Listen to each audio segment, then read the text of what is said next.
Howdy, howdy. It is Friday night, and we are live with a very special, very big Tex-Trek show. Dave and I are finishing. We are wrapping up our Deep Space Nine podcast series, and we're about to talk about that final chapter, that ending arc of what I need to start saying this. I always say it's my favorite Trek show, but to be honest, my favorite TV show ever made in the history of television.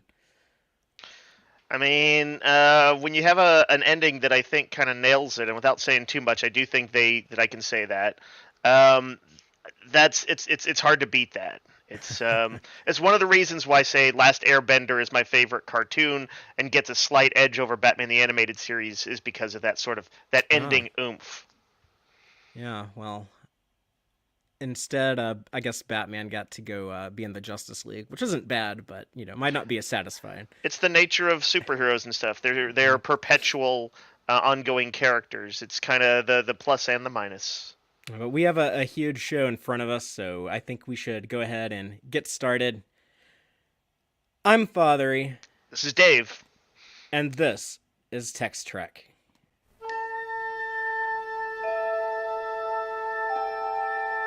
Engage.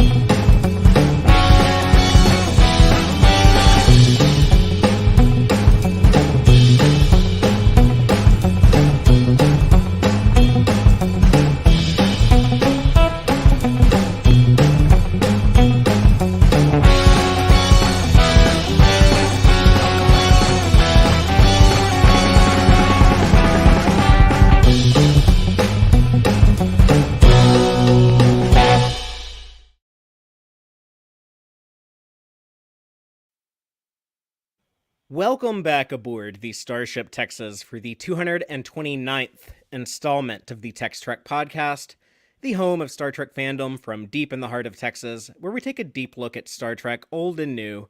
And tonight we're talking about Star Trek Deep Space Nine, Season 7, specifically the final 10 or 9 episodes, depending on how you count what you leave behind. By the way, if you count it as one, you're wrong. That should count as 2 episodes.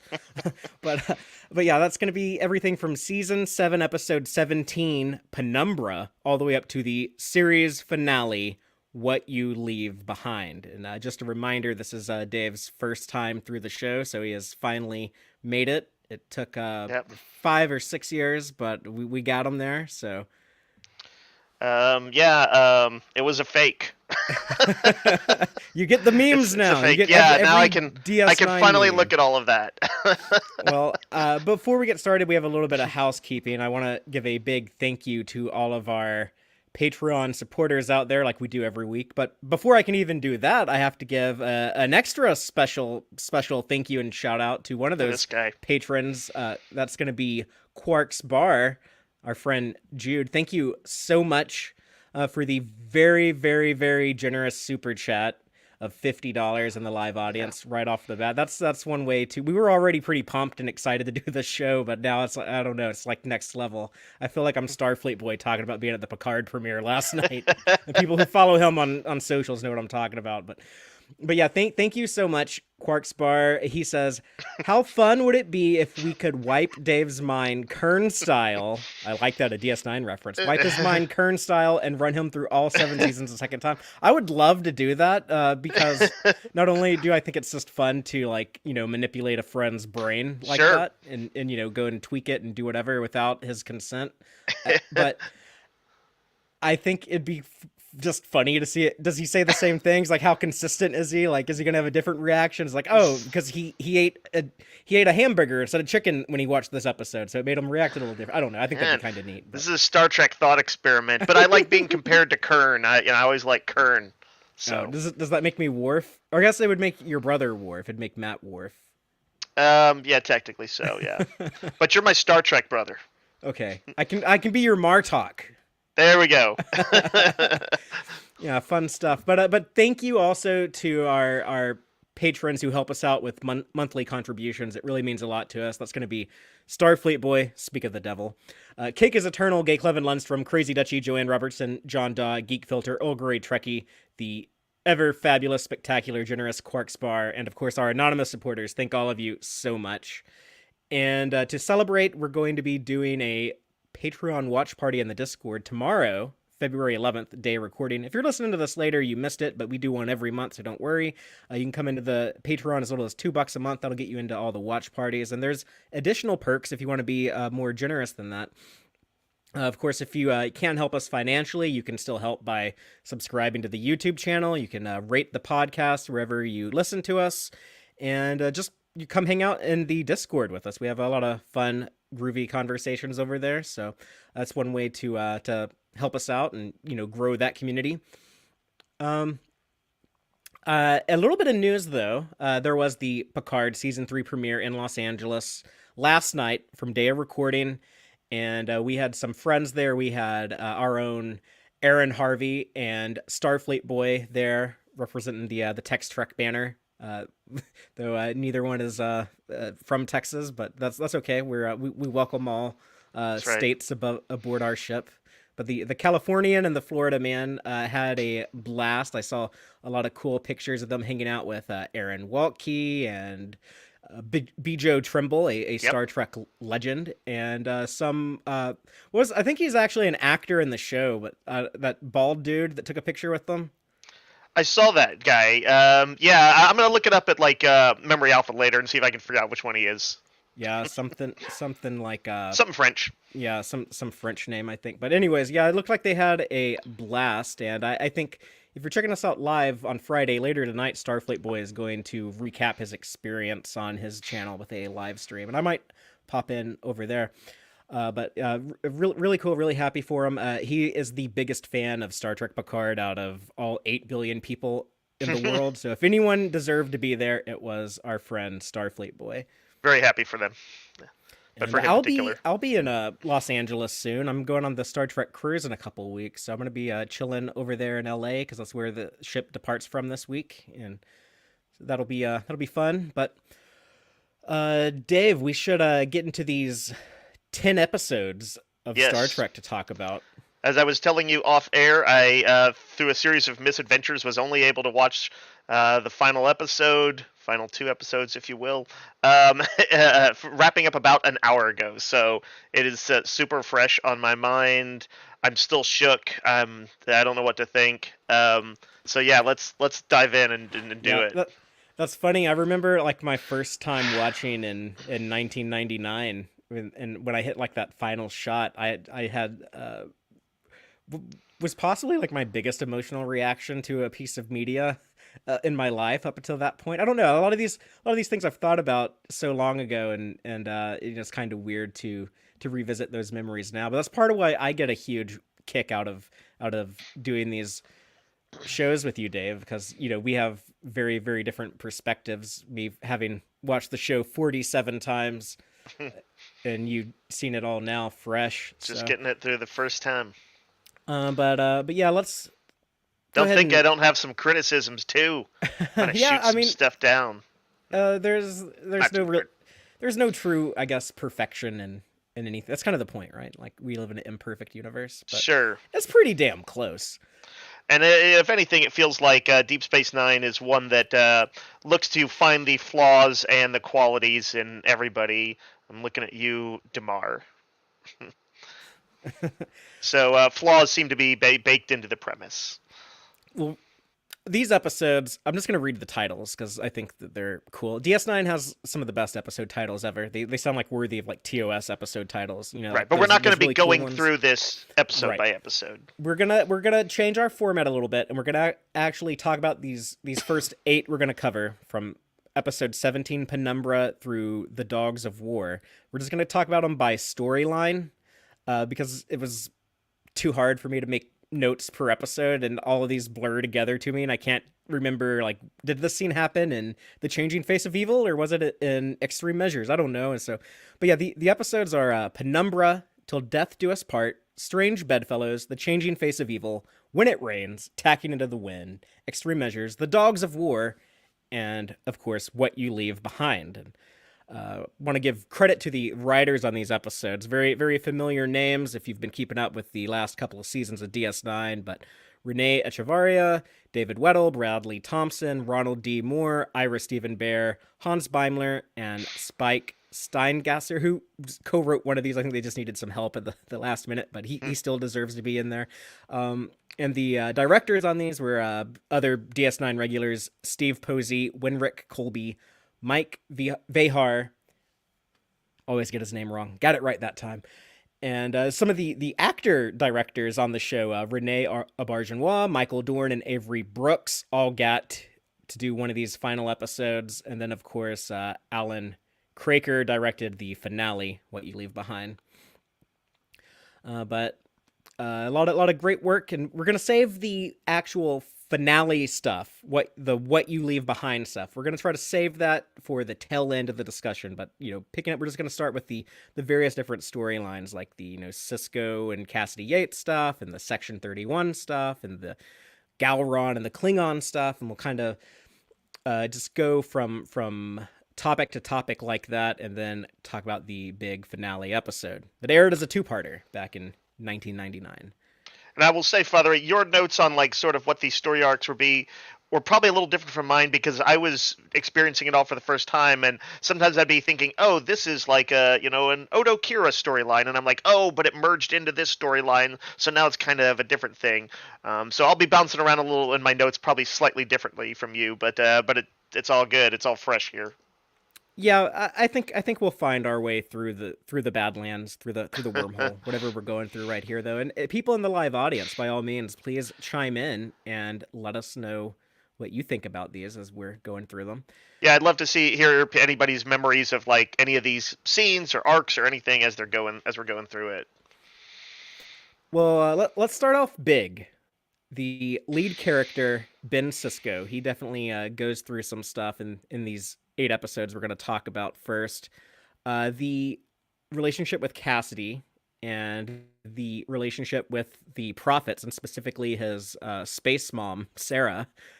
But yeah, we have some big stuff here with Sisko designing the house that he's gonna. He bought the land. He bought the 12 hecapates of land, and he talked about wanting a house on Bajor in season 6, and here we see him actually. Oh, he's doing it and inviting Cassidy to share a life with him in that house and proposing his marriage to him. Yeah, this is when it felt real. Like I was like, oh man, he had talked about it, and I love that continuity. But to actually say that he's bought the land, he's ready for it, he's considering things about that'll take place after the war. So the end of the war is within sight. And suddenly, like all of this final arc, and also like my relationship with the show as a kind of like first time watcher was about to come to an end. So it was a very I felt this was my first emotional scene in this last arc. When he asked her, I was like, okay, well, I'm gonna cry in this.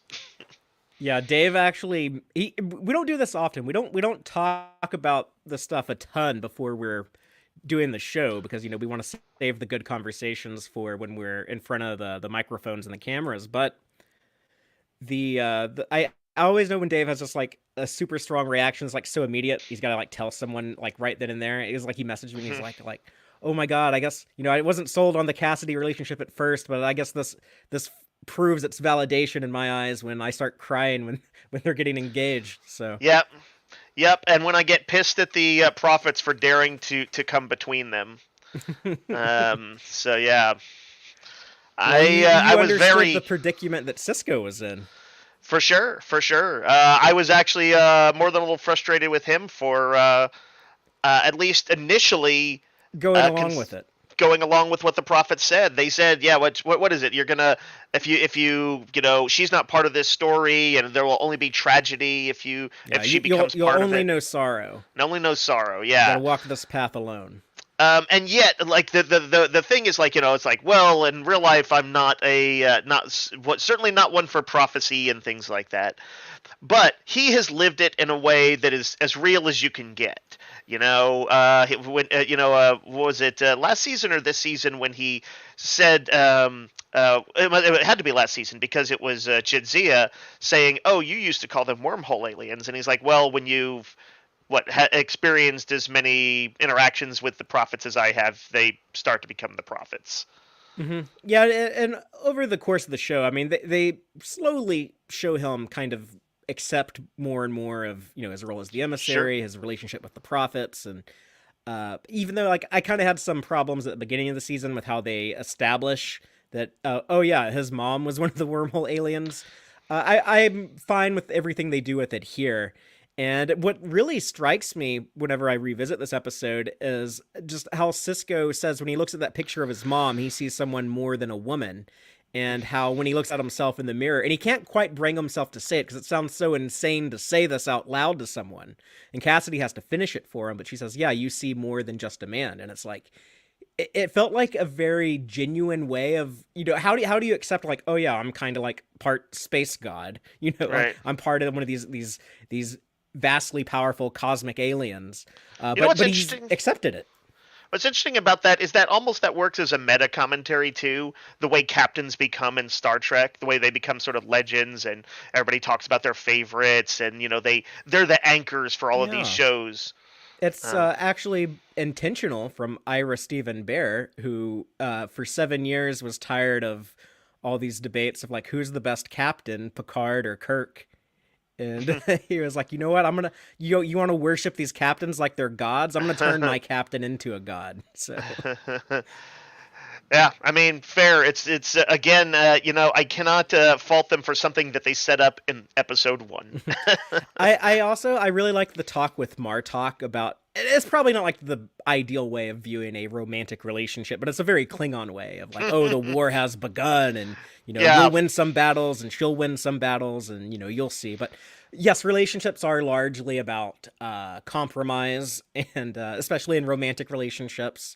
So I thought that was kind of a neat way of framing it. And he mentions his wife, who you thought she was bad for being mean to Jadzia. I mean, like, oh yeah, she just like let his pet Targ, run off and die in the woods. So oh Sorella, right. you're Sorella. I'm glad Martok likes you, but I can't imagine anyone else ever will. Yeah, I'll say this: Martok clearly thinks it's worth it. He's kind of like an old school comedian who makes all the jokes about, like, oh, your life ends when you get married and all that stuff. But like, but does love his wife to pieces, and it's almost like it's his way of sort of showing love. Yeah, like that's obviously kind of retrograde, but from Martok, it makes a sort of sense. Klingons, well, yeah, as Ezri will say in some episodes down the road, the Klingons as a culture married to their sort of ultra conservative side that allows so much corruption to continue. The Klingons have some retrograde beliefs. It's okay to make that judgment. And you get to get like a little bit of snapshot of what their, I guess, cohabitation would be like if they were living together on Bejor. When she's like burning his peppers, and he's like, "What are you doing, woman? You don't cook. Get out of my kitchen." But it's like, I oh yeah, I laughed can out see loud. like I you can see laughed like out loud at that. you can imagine like, oh yeah, like the Cisco's is like a sitcom, and they got like a like Jake comes by to visit, and they got like this kid they're trying to raise on Bejor, but he's like, oh, my dad is the emissary. Look at my mom's burning the peppers, and I don't know.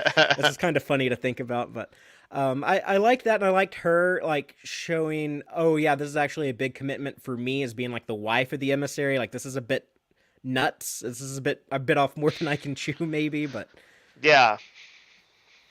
I know that I drag my partner around to like the Star Trek cruise in a couple of weeks, and Hmm. doing the show every Friday night and stuff. So I don't know how she feels about being the partner of the, I don't know, the emissary of Tex-Trek or whatever I am, but I think Sure. I'm the Moore, and I'm just the drunk slob sitting there in front of everyone else. I But don't think you're the Morn, Fatheree. I don't think you're the Morn.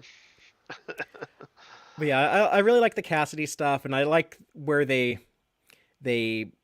go with it. But I was nervous. I was, kind of like, oh yeah, like are they gonna get married? Won't they get? Or and then we get like the pregnancy bombshell right before the last episode. Mm.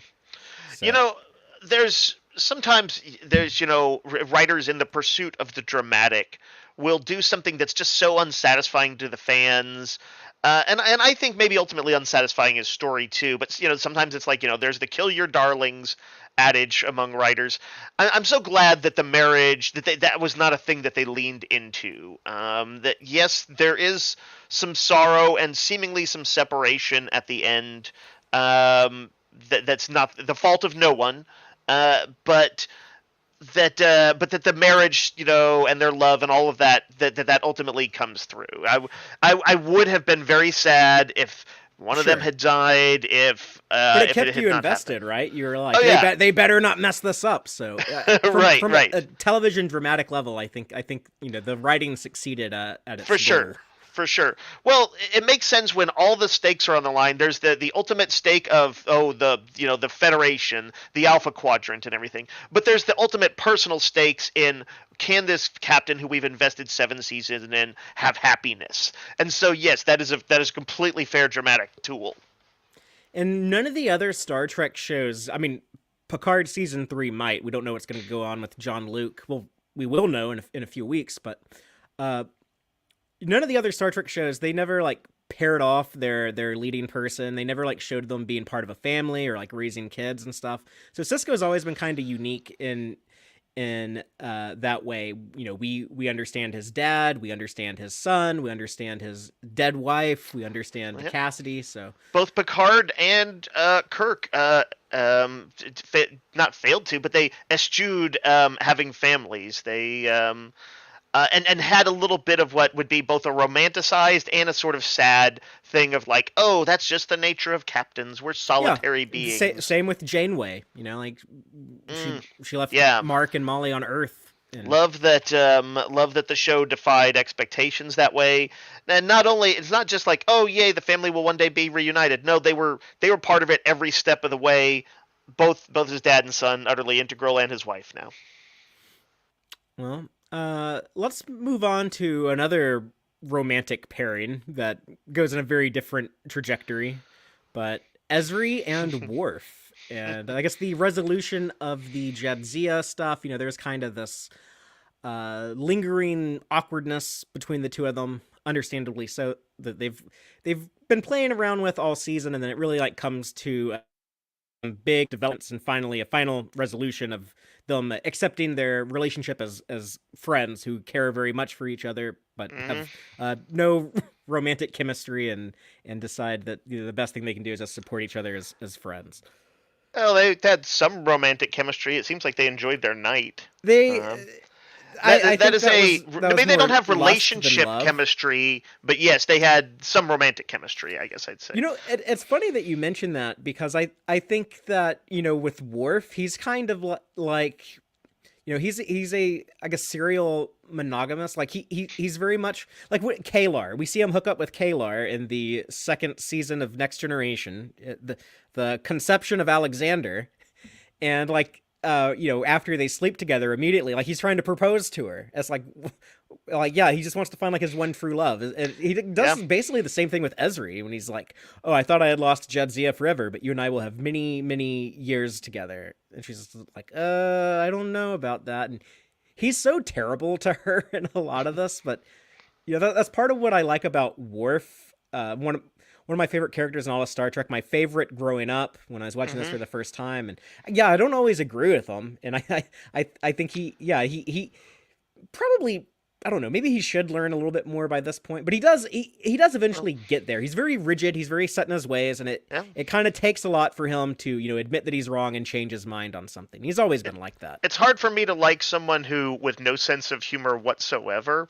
But that's Worf for you. Jedzia was right. Although he does get a good joke in On the this. Enterprise, he was known to be quite funny. So um, So I liked this arc because I was sort of surprised by it throughout. I did not. So I know some stuff about Deep Space Nine through cultural osmosis and all the memes and stuff. But I'm like, well, what do I know about Worf after the show? And I'm like, well, not a lot of specifics about his personal life. What do I know about Ezri? Nothing. And so I was like, well, okay, earlier on, they're not getting together very clearly. Oh, but wait, there is something, and they have kind of acknowledged it, so it sort of makes some sense. Oh, they are getting together. I like when they had their moment. I thought it was maybe real. I wasn't sure what to think about it, but I thought that they might generally get together. Anyway, as it is, I like the complexity of it, where they come to the realization that they're not to be, and get to the point where he can even sort of advise her on Bashir in his own judgmental way. But he's funny in that stuff. He said he doesn't have a sense of humor, but I think he gets some funny remarks with the Bashir stuff. But I love that she runs off to go rescue him when, if you don't remember, his ship that he was on was destroyed. Of course, he was like the last man to abandon the ship, and they don't know what happened to his escape pod, and she goes off in the Badlands to look for him. But just like she's still got like a little bit of Jadzia in her that she'll run off and do that. And more than a little. Like she did that, without getting any okay from the captain, who wouldn't have probably given it. Yeah. And risked her life. This is DS9. People just steal runabouts and go do whatever the hell they want whenever. No consequences. Yeah. Well, later on when O'Brien and Bashir are like, Captain, we are trying to lure Section 31 here, so we can beat the hell out of him and get some information. And he does a face palm. He gives them he makes the same expression he makes when he's told Kai Wynn's come into the station. Right, but it's kind of like, almost more like, oh, it's one more thing, not, oh, what a terrible moral decision you guys have made. How can I possibly justify that you entrap, and I don't know what they intended to do, torture? Well, no, that they had the brainwave scanner thing. Yeah. But Cisco at that point, this is a guy who will let it slide. So that, talking about all the runabouts made me think of that. Like, I'm like, Deep Space Nine is a thing where sometimes people look the other way to do the right thing. Very much so. It's a thematic. The Ezri and Worf stuff also introduces us to the role that the Breen play in the Dominion War, and that's the way that's presented. You don't really know what's going on, and the Breen. I think the main thing with the Breen, if we say, the Vulcans are all about logic, the Ferengi are all about making profit, Klingons are about being honorable warriors. That kind of Star Trek kind of does that with the aliens.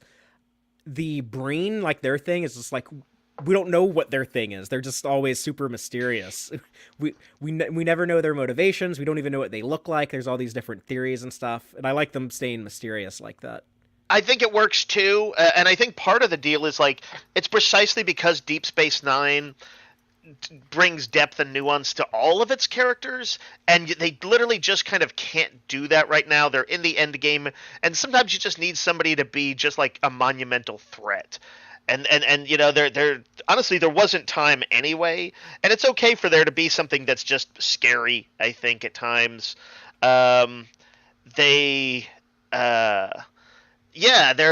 look like Cylons. They look like Princess Leia when she was the bounty hunter Bouche in that outfit. They're cold and implacable, and also like Star Wars. They don't translate them, but people who know their language. If you've had your translator adjusted, you understand. But right. I guess you didn't do that to your television when you were watching this. Joel in the audience says that the Breen are holding a thermal detonator to the Alpha Quadrant. Well, they kind of are. I love it. One popular theory is that they're like furry, like dog-like things, and they kind of have like a wolf head, like a dog head. And that's why they kind of have like that beak built into their helmet. But why would they be furry? Because of the refrigerated things? Yeah, it's like a cold planet, but maybe it isn't. But Kira and Dukat, when they went to go rescue Zial, they like took the armor off of Breen and then wore it as a disguise. So they must have seen some stuff. Well, unless maybe when you take the armor off, they just disintegrate into dust. Right? Or maybe there's some sort of inner suit where you kind of can't see them, Who Who knows? knows? But when they do finally meet up with the Breen and Damar and Wayoon, I loved this. So teenage Fatheree got such a huge thrill out of Mm. Worf just unexpectedly snapping Wayoon's neck like he did. That was the best. I yeah, I laughed, and yet, even of course we know that there's clones, Right. but Yeah, another like it's doesn't shocking Damar at just first. start laughing? Yes, I love Damar's reaction. That was my reaction. That was teenage Fatheree. He was like, Worf, you, Yeah. you silly Klingon. But yeah, your initial reaction is it's kind of shocking, but then you think about it for a second, you're like, they're just gonna clone him again. But Right. it's still fun in the Damar stuff. I do wish now that it hadn't have been spurred by Wayoon talking about like, oh, how will Dr. Bashir, learn how you feel about him if and it's like is that what made Worf snap? Is that was like is it's almost like he's scared that like Dr. Bashir's not gonna cuck me. I'll snap your neck for saying that. So I wish that it was initiated by. I mean, Wayoon's such an asshole. He could probably say anything and sound like a jerk, but Yeah. And Damar's reaction to that, and then later when they get free because Damar decides to switch teams and help out the Federation. But if you don't have anything else on Ezri and Worf, I'd like to talk about like the when the Breen go on the attack. I did want to mention there's like a scene I liked in there was when they're waiting for their execution, and she was trying to talk about like have a serious conversation, and he's like we should be preparing for the next life and all that stuff. I kind of felt her frustration there at Worf's kind of hidebound Klingon bullshit once again. But at the same time, But he comes through in the end. he does. They friends and more. Is that his way? Is that the Klingon way of saying friends with benefits? I don't think that's what he had. I don't think Worf is No. a friends with benefits type person. He's like No, he you know, absolutely he he absolutely sleeps with a woman isn't. one time, and then he's like, we should get married and do this every night for years and years and be Yep. my Parmakai. That's his thing. That's true. Well, let's talk about the Breen and their introduction into the war. They'd been on the show before, but this is the first time they were actually doing anything of major consequence. But they have a new secret weapon that kind of helps turn the tide a little bit. I think this is kind of necessary because they do this really cool balancing act. Sometimes it's better than other times, but with the Dominion War, I love how much type of real detail they pull a lot of stuff from World War II and other wars and stuff. But yeah, it's okay. It's a 2-year war, and about halfway through the war, it kind of looks like okay, things are starting to shift a little bit away from the Dominion. We captured Chintaka at the end of season 6, and they do things to remind us that okay, this is still difficult, this is still hard. We might not win. Even though things look good now, it could still turn sour at any moment. We saw the Starfleet soldiers that were trying to just hold on to Chintaka. It looked like such a pain in the ass in the siege of AR 558. Then here the Dominion actually takes Chintaka back. So even though we just had Sloan in Section 31 talking about the Federation's going to win the war, and then we have to worry about the Romulans. Okay, that kind of undercuts the thread of the season. But then okay, now the Breen come in. We lost Chintaka back to the Dominion, and if that wasn't enough, the fucking Defiant gets blown up. Man, that was a little bit of a shocker because I think I had seen the Defiant show up. Well, you know what? That's right. It would have been before that anyway. I felt like maybe it was just in comics or something like that. But I felt I'd seen the Defiant sometime post Deep Space Prodigy, Nine, just a few weeks ago in Okay. Prodigy. It showed up at that final battle. and so I was like, okay, well, so it's around. I'm like, how did that happen? How? Yeah. I was hoping you'd forget about that by now, and then I could remind you. But this is something I dislike. I love the destruction of the Defiant. I love, the consequence of that. I love, seeing Cisco's heartbreak when he has to abandon ship. I think it was wrong to just be like, actually, there is zero consequence. Here's a brand new ship. We'll just rename it the Defiant. We'll even give it the same registry number so you can use the same CGI model and repurpose the same like previously used footage. And it's just like, okay, I want Star Trek to retire the trope of you blow up your ship, you string the audience along on like, oh, look at like this big tragic event, and just to be like, look, let's just slap an A on the end of it and give you another one. Yeah, no, that's fair. That's fair. I mean, obviously, in the last episode, they were trying to balance, consequences of the war, which this has always been a show about consequences, and enough triumphs that it felt like probably more triumphant than not. And that was one that they decided, I think, was to go ahead and do one gimme, and that was kind of it. But it's fair to say that is too much of a trope for Star Trek. And if anything, that probably should have been the counterexample. It's Deep Space Nine. Joanne Robertson, our live audience, says, I'm generally not into ships, but I love the Defiant. And I'm actually a pretty big ship nerd, but the Defiant is arguably my favorite. It's one of my top 3. It's a close race between it and the original Constitution class Enterprise. And I'm also I really like the Protostar. I think the Protostar is the one I want to have. If I could have a starship of my own, I'd want the Protostar. But then I can just go on the holodeck and pretend I'm on different ships. But yeah, it's just I kind of feel cheated. I felt this way back then too. It's George R.R. Martin, the Game of Thrones author, talks about reading Lord of the Rings. Spoilers for Fellowship of the Ring, but a book that's almost 100 years old at this point. It came out in the 30s. But Gandalf dies, but not really. He comes back as Gandalf the White instead of Gandalf the Gray. And George R.R. Martin talked about, I cried when I read that. And then I felt betrayed. It was like, oh, just kidding. He's back. So right. The Defiant was that version for me in my youth. Yeah. Gandalf was conceived as being far more than human. So it's dramatically, I get his reaction, but Tolkien laid the groundwork for it. So They do change the carpet. The Sao Paulo Defiant, it has different carpeting in it. So somebody comments on that. But Bashir, maybe. He's like I hate the carpet. Yeah. But I wanted to bring this up when we were talking about Prodigy, when the Defiant showed up and everyone was like, "Oh my God, it's the Defiant in this big battle!" And I was thinking well, it's not the real Defiant.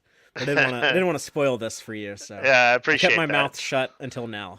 I appreciate it. I'll just tell them when we talk about that event in DS9 on January 10th. Like a wise guy, you kept your mouth shut. Good. If I was there with your father, I'd give you the slap on the face of approval. I'm sure I deserve it.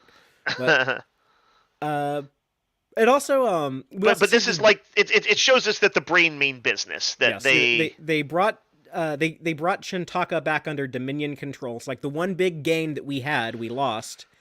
They kind of mopped the floor with the Romulan warbirds, with the Federation ships. Only the Klingons can stand up against them. So, the Klingons are currently the sole defenders of the Alpha Quadrant, and that kind of puts a lot of weight on the Galron and Klingon stuff.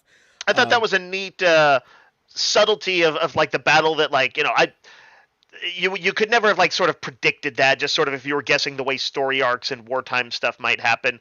But yeah, that the Klingons just through a quirk of isn't it something about the cloaking device?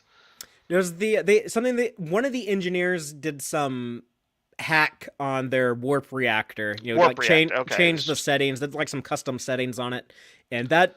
Stop. If anyone doesn't remember, the Breen have an energy draining weapon. They shoot your ship and it powers down, and then you're helpless. But the Klingon ships could be configured in a way where they were impervious to that attack, so they can continue to fight. Yep. And so suddenly they get this prominence in the whole staging of the war. In its sort of final arc. Yeah. Temporarily, because they have to steal a Jem'Hadar ship equipped with it to get that technology and figure it out for the Romulans and Federation. But we'll get to that in a moment. There's It's so eerie how it reminds, I think, everyone, at least in the United States, watching these episodes now. It's hard not to think of September 11th in 2001 when the Breen attack Earth. But what was your reaction to that? I was never sure that they usually avoid Earth getting hit. It's usually they're approaching Earth, they're approaching Earth, but yeah, it was kind of shocking to see. I'm sort of surprised I didn't know about it. That one though had remained a secret too. So yeah, it's startling. This is pretty iconic. It's usually a sort of like often used when you're talking about Trek in its sort of most utopian sense. It wouldn't be weird to show a picture of Starfleet Academy or the Golden Gate Bridge with some shuttles and stuff flying by it. So that was yeah, it's right to the heart of the Federation. And Martok has that line when he says, "Even my people never attempted this, like an attack like on Earth." Yeah. That's always been kind of funny to me because when I was watching Star Trek Discovery season 1 a few years ago, when it looked like the Klingons were about to attack Earth, I was like, well, they're probably not going to actually like open fire on Earth because Martok said that his people never did that, and they come close, but yeah, they are called off. I don't know if that was someone in the writers' room being like, well, we can take it up to this far. It's like Picard, like Quark quoting Picard. It's like we can go this far, no farther. That was almost too meta for me, but they changed a word in there to make it a little different. So I don't know if that helps, but it's still kind of funny. It's Quark. I can't get too mad at it. A little meta from him, but but yeah, like this, and particularly what happens to Cardassia later on in the season is one of those things where they're like, oh, no one is going to get out of this without being scarred. I felt like that's why. Well, we'll talk about it a little bit more, but that's why Cisco's sort of final fate with the prophets sort of felt right to me, because if if there had been too much winning after this costly a war, it would have felt false. It would have rang false to me. The one thing that I remember, like, wasn't sure if I really bought this as a kid, but when the Defiant launches escape pods during its destruction after the Battle of Chintaka, I was like, oh, those escape pods are just sitting ducks, and then the founder is like, oh, we're not going to shoot them, we're going to let them like go home and tell everyone how scary the Breen are. But I guess that's kind of just like a Dominion tactic, as they think like, oh yeah, we can just terrify our enemies into submission. The same thing with like attacking Earth, and doesn't quite work out for them. But yeah, taking out somebody who's been so successful, one of the few really successful generals against them, basically, and Cisco would have been pretty big. But you can't say that overconfidence hasn't also always been one of their Achilles heels. You know what I think would have fixed that for me? Weyoun says, they're kind of like gleeful when the Defiant blows up, and Weyoun says, oh, I believe Captain Cisco is quite fond of that ship. So they know it was Cisco's ship. They know it's Cisco. Like, you would think they would target him then and there, but no, they're like, just let them go back and tell everyone. Father's like, how come they didn't kill Cisco? I wanted Cisco dead. No, it just felt like a little bit of a stretch that they would pass up that opportunity. Right. They are overconfident, but they're also merciless. So yeah, they were aware of it enough to have the founder comment on it, but yeah, they might should have had a thing where it's like, well, but for a wing of Klingons that came in and sort of defended it, those pods would have been taken out. But instead it became like an act of sort of arrogance on the part of the founders. I apologize to our live audience because I'm pretty sure no one likes the character we're going to talk about next, but it's a big part of the show. We have to talk about it, so if you can just bear with me, I'll talk about the dude that no one likes, Damar, right? No, there's no Damar fans out there. If you said early on, I was like, I have been wondering the whole time why Fatheree sort of said to watch this guy. You know what I thought? I thought Damar was going to be the worm tongue of the show, a guy who maybe he's the one who, kills Wayun, or maybe he's the one who kills the founder, the female changeling. I thought that was the most he had in store for him, was a betrayal kind of in the 11th hour. I did not see this happening. No, Damar is great. Damar is fantastic. I was joking a second ago. I know that some people in the audience were weeks ago. They were talking about how much they love the character of Damar, but yeah, I think his arc is something that I've appreciated more and more over the years. I feel like every time I watch DS9, I find his character specifically so much more enjoyable. It's fun to see a well done redemption arc, because I think it was pretty hard to forgive Damar after he killed Zeal in cold blood, but they made him actually go through the work of what it would mean to, okay, I'm going to dedicate my life to trying to set things right.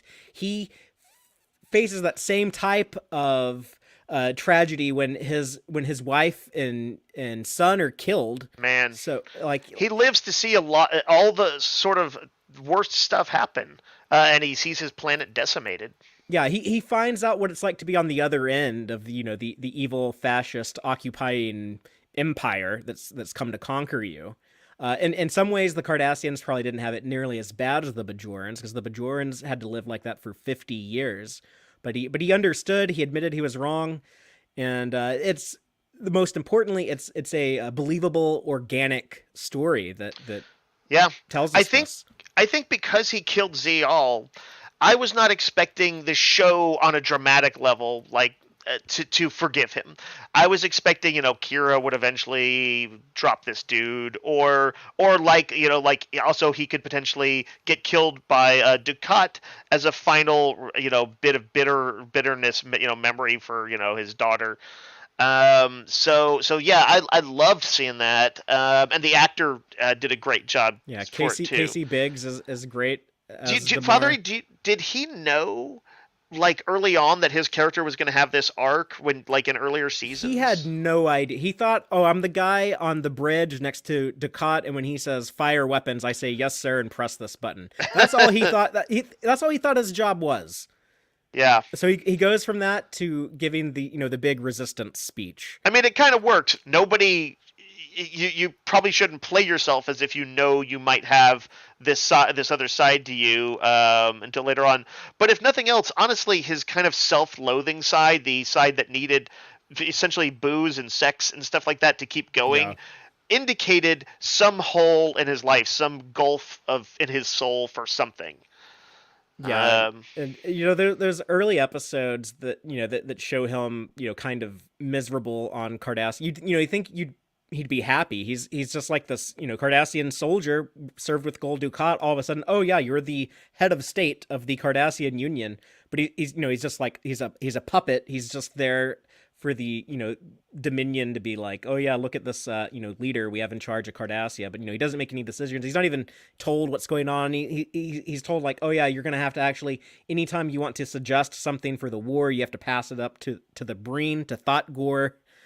And he I hate when I have to defer to Thought Gore.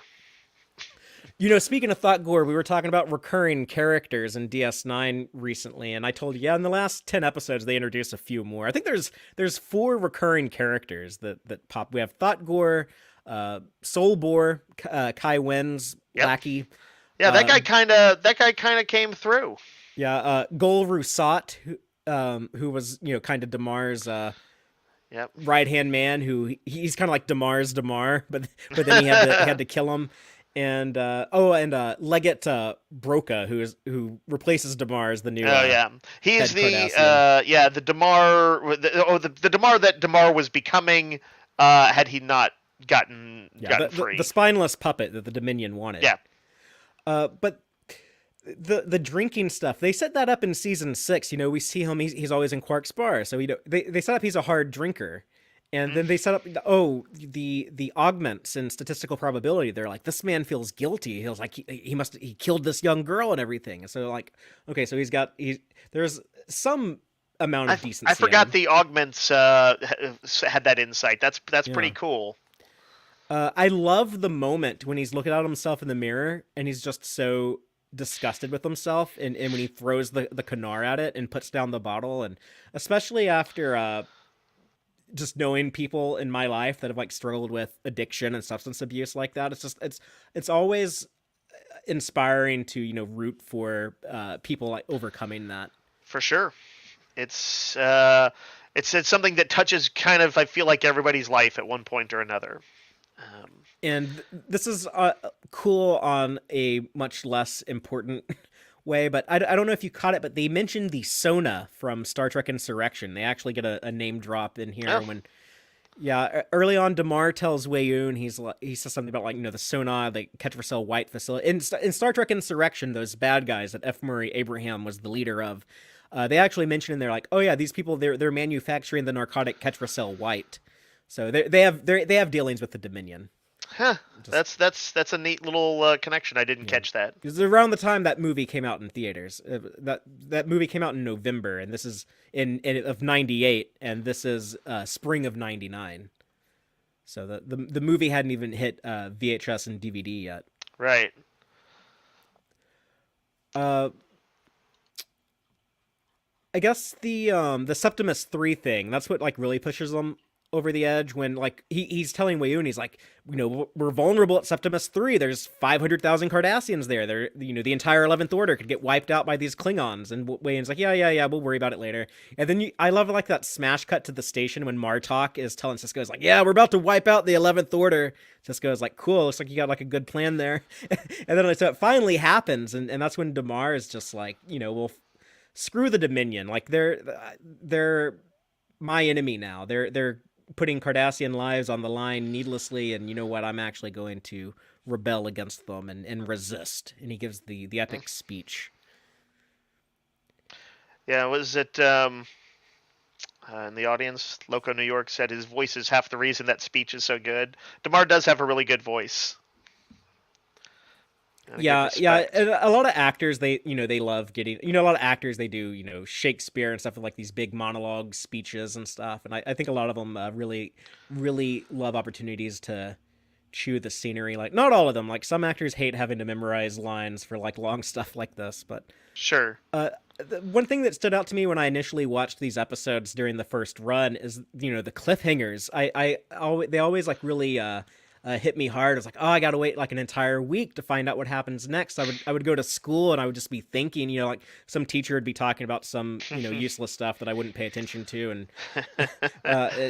my life. You're like, how is this gonna play out? Yeah, how is Damar's rebellion? I'm so glad I was thinking about Damar instead of thinking about like doing my homework or whatever, because my life's pretty cool these days. But yeah, just now that people like, I'm envious in a way that you get to just sit and binge it all. But it was kind of a unique experience with the I hadn't seen like a ton of big budget primetime shows like DS9 that could afford to do that type of storytelling. That was more like, so there was something on more like Saturday morning cartoons or soap operas and stuff like that. It's true.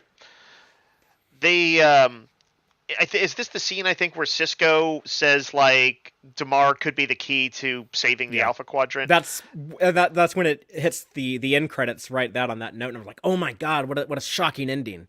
Yeah, that's and again, very cool for the actor to have suddenly played such a pivotal role in the final season. It's kind of like being the getting the role of Boromir. In some ways he stands out as a more dynamic and powerful character than anyone else in the Fellowship, precisely because he had all these flaws. Talking about Lord of the Rings, if anyone forgot who Boromir is. Yeah, everybody knows who Boromir is. We're gonna reference Lord of the Rings as much as possible tonight. Honestly, I did think of it several times more while watching this. But yeah, Boromir was like, when I was a kid, especially, he stood out more than Aragorn. Because that sort of because of the dramatic change. So, let's talk about like the Kira stuff when they send Kira to train Damar on how to, operate a resistance. That was a big ask from Cisco. Yeah, But think about like season 1 Kira, who didn't even want the Federation present at Bajor to begin Yeah. with. Being told like, okay, you got to go help these Cardassians, but they really don't like Bajorans, and you should put on a Starfleet uniform instead. Okay. It was weird to me to see her in a Starfleet uniform. I Oh, was she like, wears it so well though. Nana looks oh yeah, so great in it. yeah, for sure, for sure. Well, Nana looks great and everything, so that's on her. And she goes with Odo and Garrick, so I like that. I like that group. I think that's 3 interesting personalities to go stick in a room with Damar and Rousseau and a bunch of Yeah, other Cardassians. that was a great subplot in there. I liked all of these little things pairings off. Whether it was Ezri and Worf, or occasionally O'Brien and Bashir, or this group. But that's when Damar, gets the bad news about like, oh, what the hell? The Dominion just murdered my innocent wife and son. They had nothing to do. I don't even see them. I'm off, banging all these other Cardassian chicks, drinking Kanar. Like they have nothing to do with what I got going on, and they just straight up murdered them.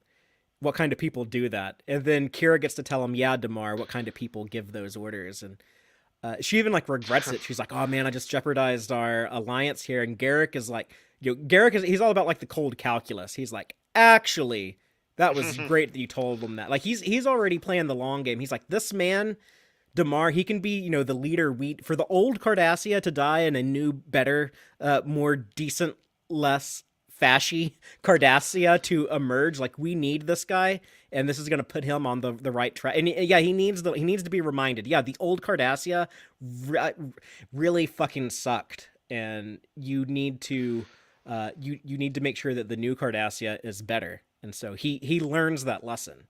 Yeah. It was though like strategically risky at best for her to say that. Not obviously she had no planning. That was an emotional response. But then it makes her seem smart when she like catches her. I love that. It's like, oh, she gets like the realistic emotional reaction, but she's smart enough to be like, oh, that was a mistake. So because she's a pro at this, she's gives them a lot of what sounds like pretty good advice. How to break up your resistance into smaller cells and scatter them around and. Yeah, you're gonna have to kill your own people. I'm sorry, they're collaborators with the Dominion. That was messed up. Because what's his name? Odo, when Odo is accused of being a former collaborator, but she's also who was the guy who was the guy who kept pushing her? Rousseau, right? Who she eventually had to punch in the face. Yeah. And then Garrick Damar so cool. eventually had to shoot in the back. When she fights him, I was thinking like Dave is gonna love this moment when Garrick steps out of the shadows. Like you were watching all along. Like thanks for the help, but yeah, Garrick's like it's like you seem to have things well in hand. How many scenes in Deep Space Nine is Garrick secretly watching from the shadows? Like I like that. I like that. And go and just digitally add him in occasionally. Yeah. And he was like, oh yeah, he was there. He decided for whatever calculus in his head that was not worth interfering with. That was most of the time. But were you going to say something else on that? I was going to say that Rousseau, his words always had some element of truth to it. That is true of Odo. There's some weight of responsibility for his allegiance to the Cardassians.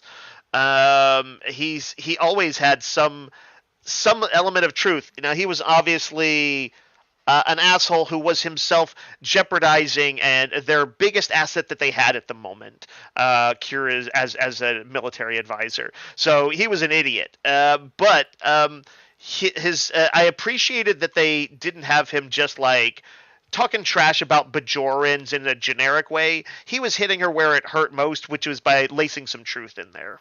Yeah.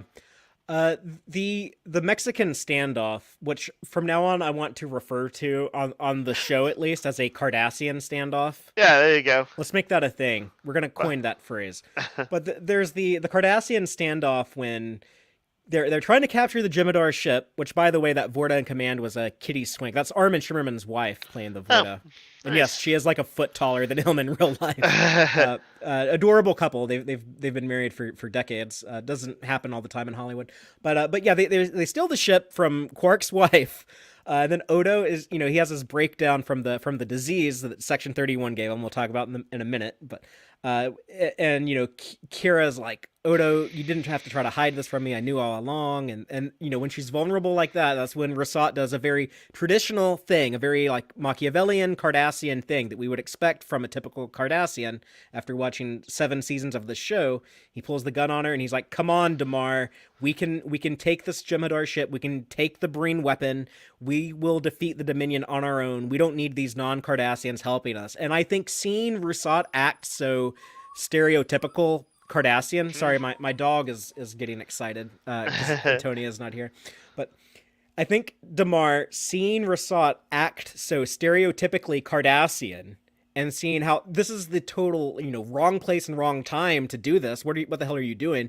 That really pushed Damar over the cliff to be like, yes, the old Cardassia has to go. That's the kind of thinking that gets innocent wives and children killed. Like that is a no-no. Rasat, you were my friend for years, but your Cardassia has to die, and you have to die right now because I'm not going to let you kill Odo and Kira.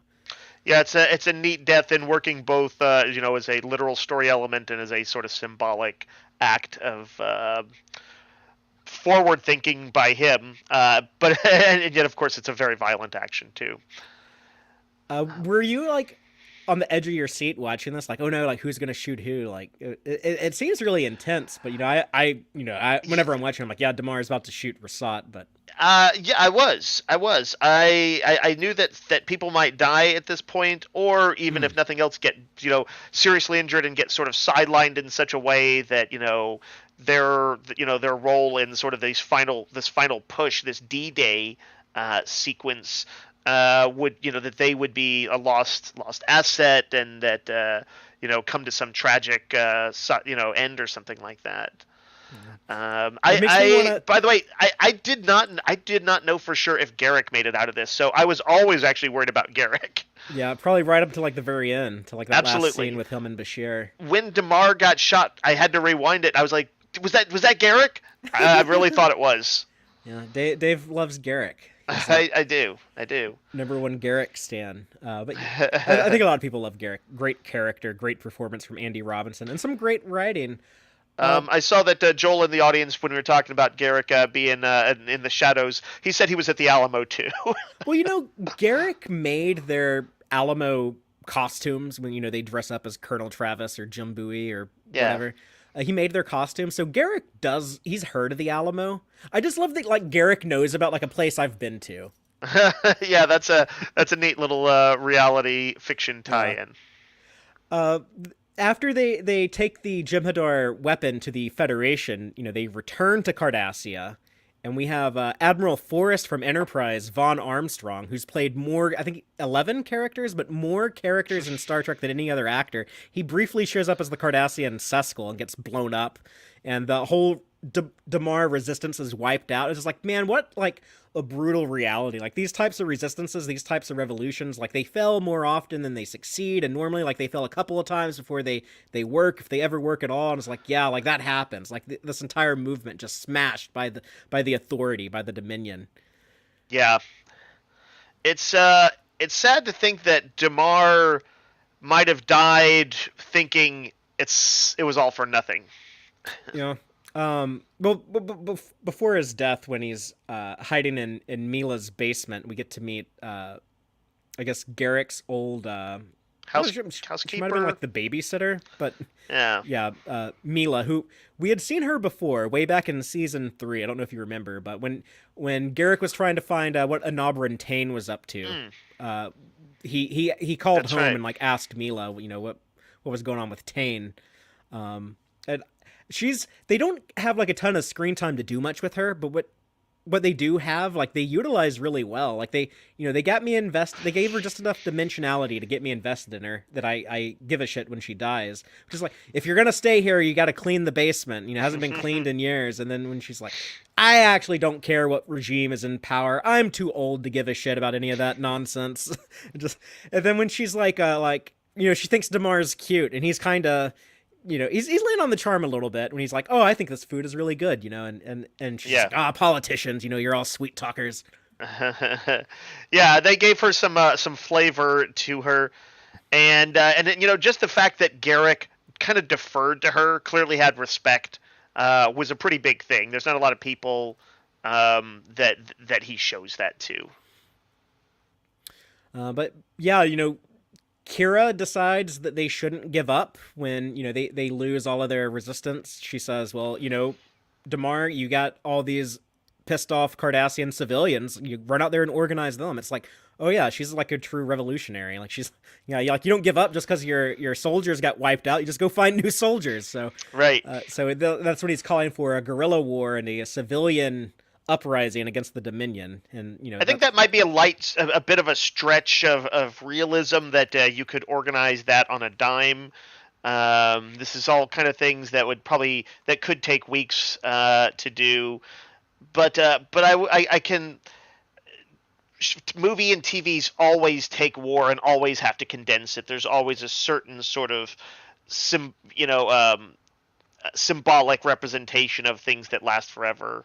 Or like what was it? The Trojan War was made out to last a few weeks in the last movie they made of it. But it was supposed to have been 10 years, something like that. Sure. And I know, like so you've just watched like a lot of these episodes just hours ago, just today. I've been thinking about these for a long time, but I think that really the only place where like the civilians actually do anything is like they're in the Capitol and help them like storm the Capitol. So it wasn't like at least I don't think there's mention of much of like any major organized planet wide revolt. So I think it actually works pretty well, but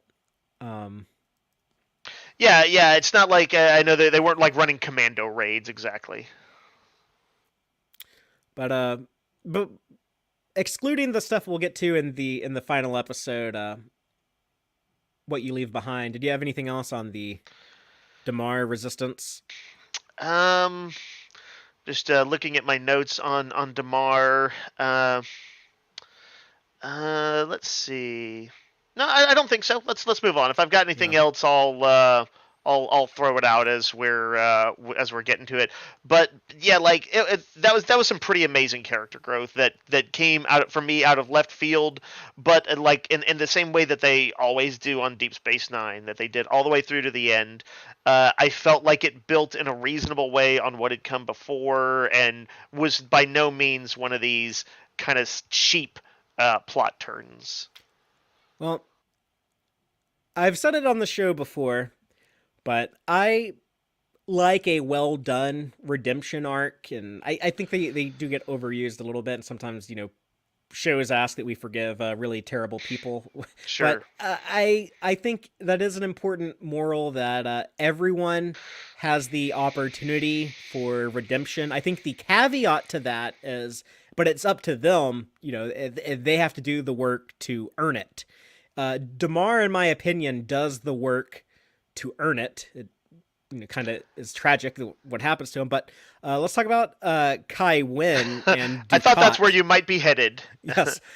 Two characters who I think both had opportunities at redemption and both turned it down. Dukat could have, way back in season 5, instead of teaming up with the Dominion and bringing them to the Alpha Quadrant and starting this war, he could have been part of the effort with the Klingons and the Federation to protect the Alpha Quadrant from the Dominion and help rebuild the struggling Cardassia that had been decimated from their war with the Klingons. And we saw him. He spared Zial's life. He actually gave up his career to spare the life of Zial, and he did at moments seem to want to do the right thing, but at the end of the day, he always cared about himself and his prestige and his power and his ego and his superiority more. That was his true allegiance. That was the most important thing to him. And very similar things can be said about Kai Winn. I will say this: I felt bad for her for maybe the first time ever. Maybe elements of it before, when we'd seen how she was envious of Cisco's place, but to see her manipulated, not just mentally, but into Dukat's bed, was pretty disturbing. And so I did sort of feel for her in some of those scenes. And when she goes to Kira and tries to like confess and get absolution, but it's pretty clear that what she wants is to like say some Hail Marys and be done with it. And Kira's like, "Oh, well, when you step down," and she's like, "Well, what now?" That she has not really walked away from power. That is what she wants. Yeah, she confesses that, yes, I gave in to my ambition and, my jealousy and my quest for power, and Kira is just so damn good. Like, Kira hates this woman. They've been through, so many confrontational scenes over the years, but like here, even here, like Kira is like, yes, Kai, you should do the right thing. This is the right thing for you. This is the right thing for Bajor. And there is redemption for you. Step down as Kai. You're clearly and Winn says like, whoa, step down from Kai, like the thing I worked all my life for. And her desperation, there's so many seeds that they were planted. I know a lot of them were unintentional, but they're able to tie them together here. Like the whole thing of she's never had a vision from the prophets. They've never communed with her directly. And like, yeah, maybe that means like you're not fit to be Kai. Maybe that means they think you're a shitty person. They don't want anything to do with you. But to her, it's like, why do these gods not appreciate me? Maybe I should turn to their rival gods. And that's such a hard sell to ask the audience to believe. It's basically like like the Pope is going to become like the head of the Church of Satan or something like that. But I think the way it's presented here makes it so believable. It's everything the show's ever told us about her, and the way that Dukat manipulates her. He is a pro at manipulating Bajoran women. He literally gets off on it. Yeah, the thing where he's like, do you think it could be a sign? And stuff like that. And Marcolimo is so good. He has the Bajoran face through most of the stuff that we're talking about, all the way until the very, very, very end.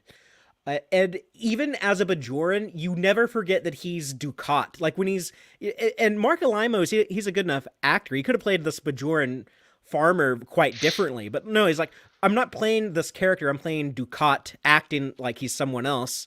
Right.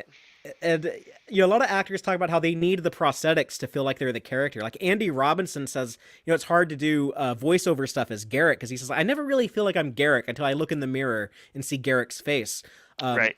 Marcolimo does not seem to have that issue because he's just like pure Dukat through all of this. And I love like the scenes of you can see him maneuvering and manipulating, and Louise Fletcher is also brilliant. And the moment when she finds out that he's before she even finds out he's a Cardassian, at first she thinks, oh yeah, this is just like a farmer.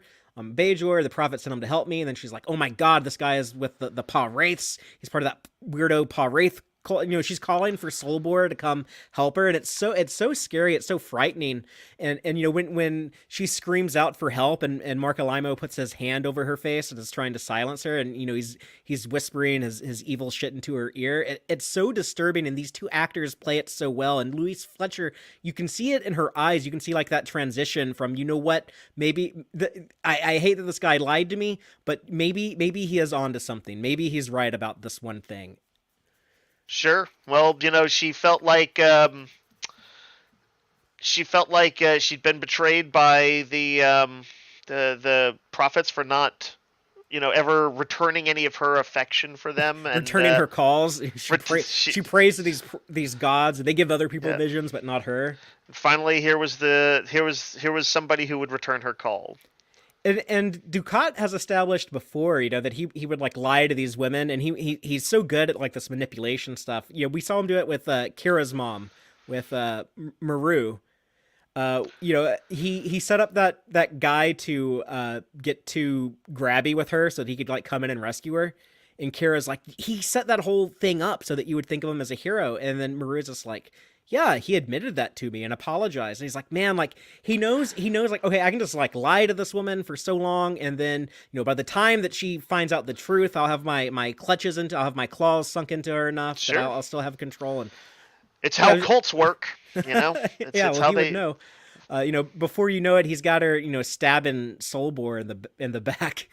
Yeah.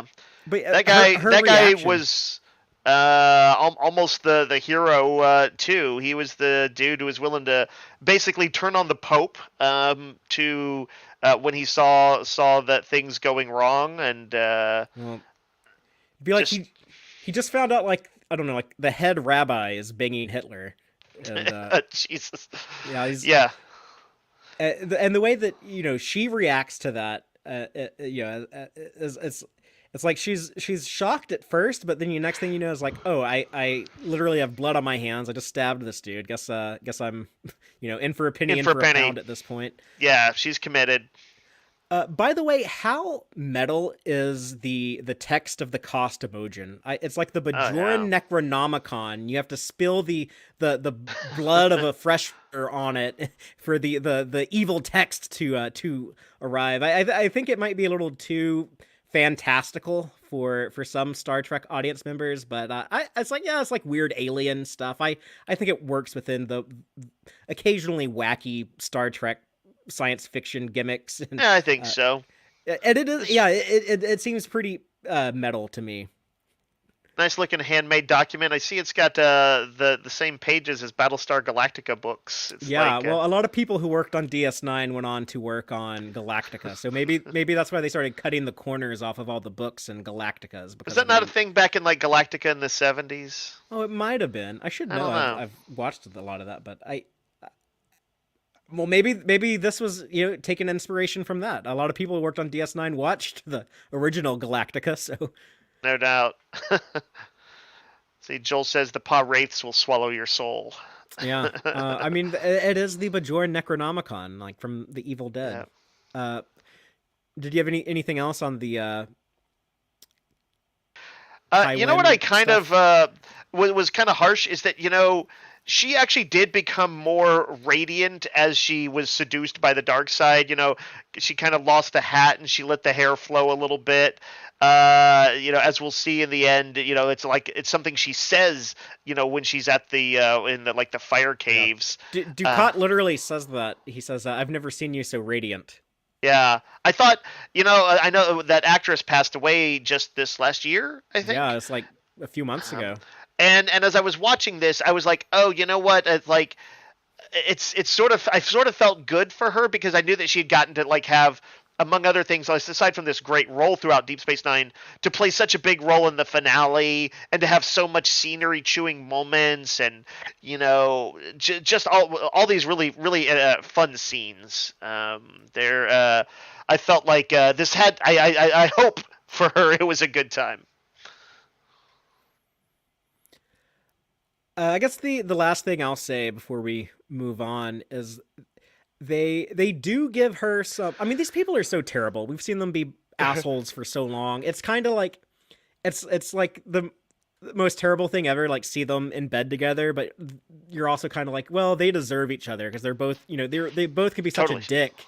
But Kai Wynn does get like some big wins over Oh Dukat when man, he when he she gets turns him tired of her. out. Yeah, when she's tired of him calling her Adami, and she's like, "You will address me as your eminence," and then yeah, when he's blinded for peeking at the book when he wasn't supposed to, and kicked out on the street, she's like, "Yeah, you'll see how generous the Bajorans are. Good thing we're not like shitty Cardassians." So I like that she gets some That of was those big wins. that was a boss move there. I mean, she even tries to poison him at the end. Like, yeah, Dukat does get the last laugh. I don't know, maybe.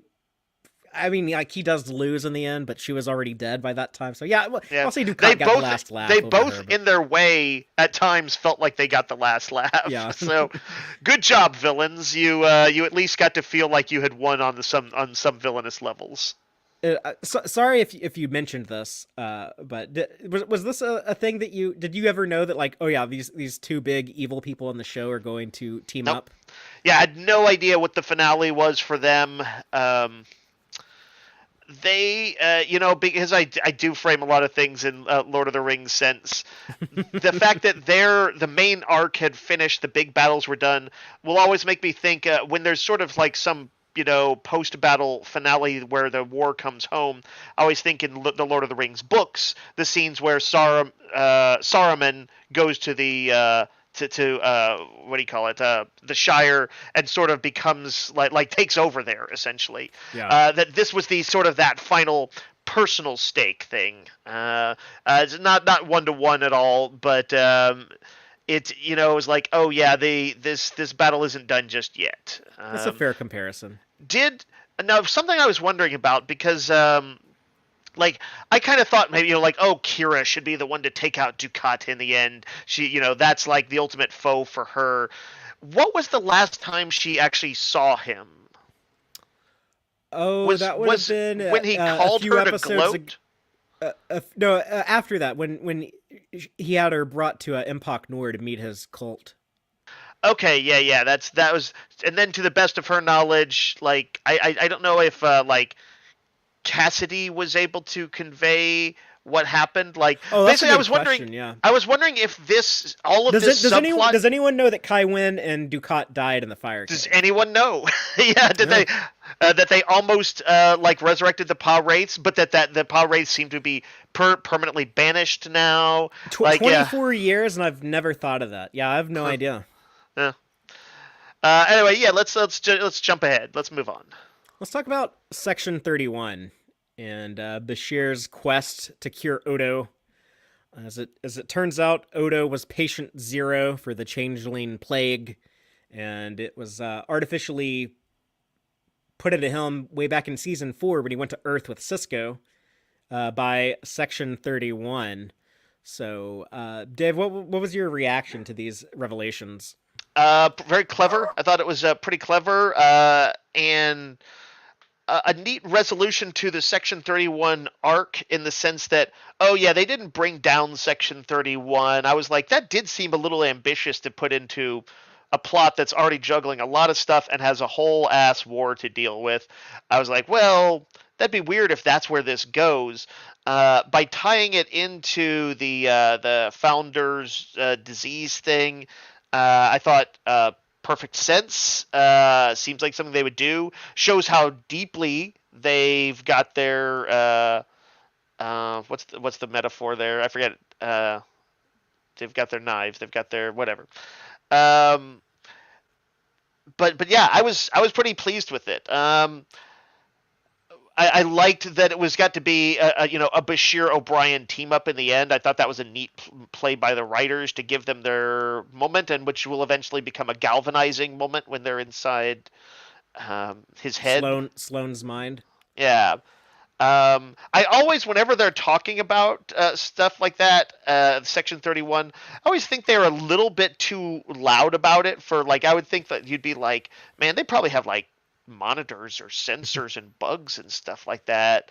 I guess maybe Odo swept the station pretty hard for that stuff, but like when they're like, yeah, let's do this. We'll lure them in by saying we've got a cure. And I was like, man, should you even be talking about it with the reach these guys seem to have? Well, I think they do capture Sloane a bit easily, but I guess maybe he has some of that Dominion overconfidence himself. But yeah, Section 31 has existed in the shadows for hundreds of years. But, they can walk around on Discovery with black badges and everyone, like, knows who they are. And then somehow everyone forgot Section 31 existed by the 24th century. So they must have, like, some way of, like, covering their tracks, I suppose. Yeah, who knows? Maybe they were putting out disinformation that revealed that, like, where... now the populace thinks Section 31 never existed, and that it was actually a Romulan disinformation campaign to sow internal dissent. Maybe they got that story out there. That'd be kind of neat. But speaking of Section 31 and how it's been portrayed in other shows since Deep Space Nine, what I love about how DS9 uses Section 31 is they constantly tell you, like, Section 31 are the bad guys. Like, Bashir is so angry that this thing has existed all this time, and he even says, like, yeah, we have to cut this out of the Federation and destroy it. It is evil. And he never backs down from that stance. He's kind of shown to be right. They put a lot of effort into undoing Section 31's dirty work. Our heroes do with what they do with developing the cure. I think the going into Sloane's mind, it is like a little, it's funny, seeing DS9 become like this very tight serialized show for these last 10 episodes. It's really structured like a modern season of Star Trek. This could be like a season of like Picard or Discovery. Right. 10 episodes. All high stakes, all sort of big dramatic character moments and stuff. Yeah, But I also I would see like say. a little bit of the things that kind of I dislike about modern television when they're all of a Mhm. sudden like, oh yeah, we got to resolve this stuff really fast. Let's just have them go into Sloane's mind, but it'll just look like the station and the Defiant, so we can use the same sets and encounter these imaginary people in his head or whatever. But it's like at least O'Brien and Bashir get this final adventure together. So that always felt like a little clunky to me, but yeah, it's kind of these 10 episodes, it's all contained into extreme measures, I believe. So it's kind Yeah, of that was a over very and done with focused. quickly. It Yeah. was a very focused episode. I did, yeah. I had a few. I thought it was like a slight weak point. There's a minor sort of thing, but I noticed that whenever they're like, "Oh, we've got to find him inside these corridors of his mind," and I'm like, they were just kind of strolling around slowly. I felt like this was a place where they could have used some of that J.J. Abrams Trek '09 energy and be running their ass down corridors, panting, breathless. Like, let's put some let's put a little energy into that step there, fellas. Yeah, Odo's gonna die. You're gonna die. Maybe hurry it up. I have wondered before, like, we see like Sloane's family and friends and stuff, or at least like his memories of them, but I've Hmm. wondered, like, what if he's actually like so dedicated to Section 31 that all these people, these are just like imaginary characters? Because like he's like, if I did have a wife, maybe she'd be like this, or if I did have friends, Right. maybe they'd be like this. Right. Like he seems like a guy who probably his whole life has had to convince himself over and over he's doing the right thing. So his ability for cognitive dissonance is probably extremely high. And yeah, he could maybe even convince himself in his dying moments that yes, oh, this is all justified because I get to at least on this sort of astral plane of my mindscape to get some acknowledgement from them. I forget. Was he actually sort of meaning to just delay them with those moments?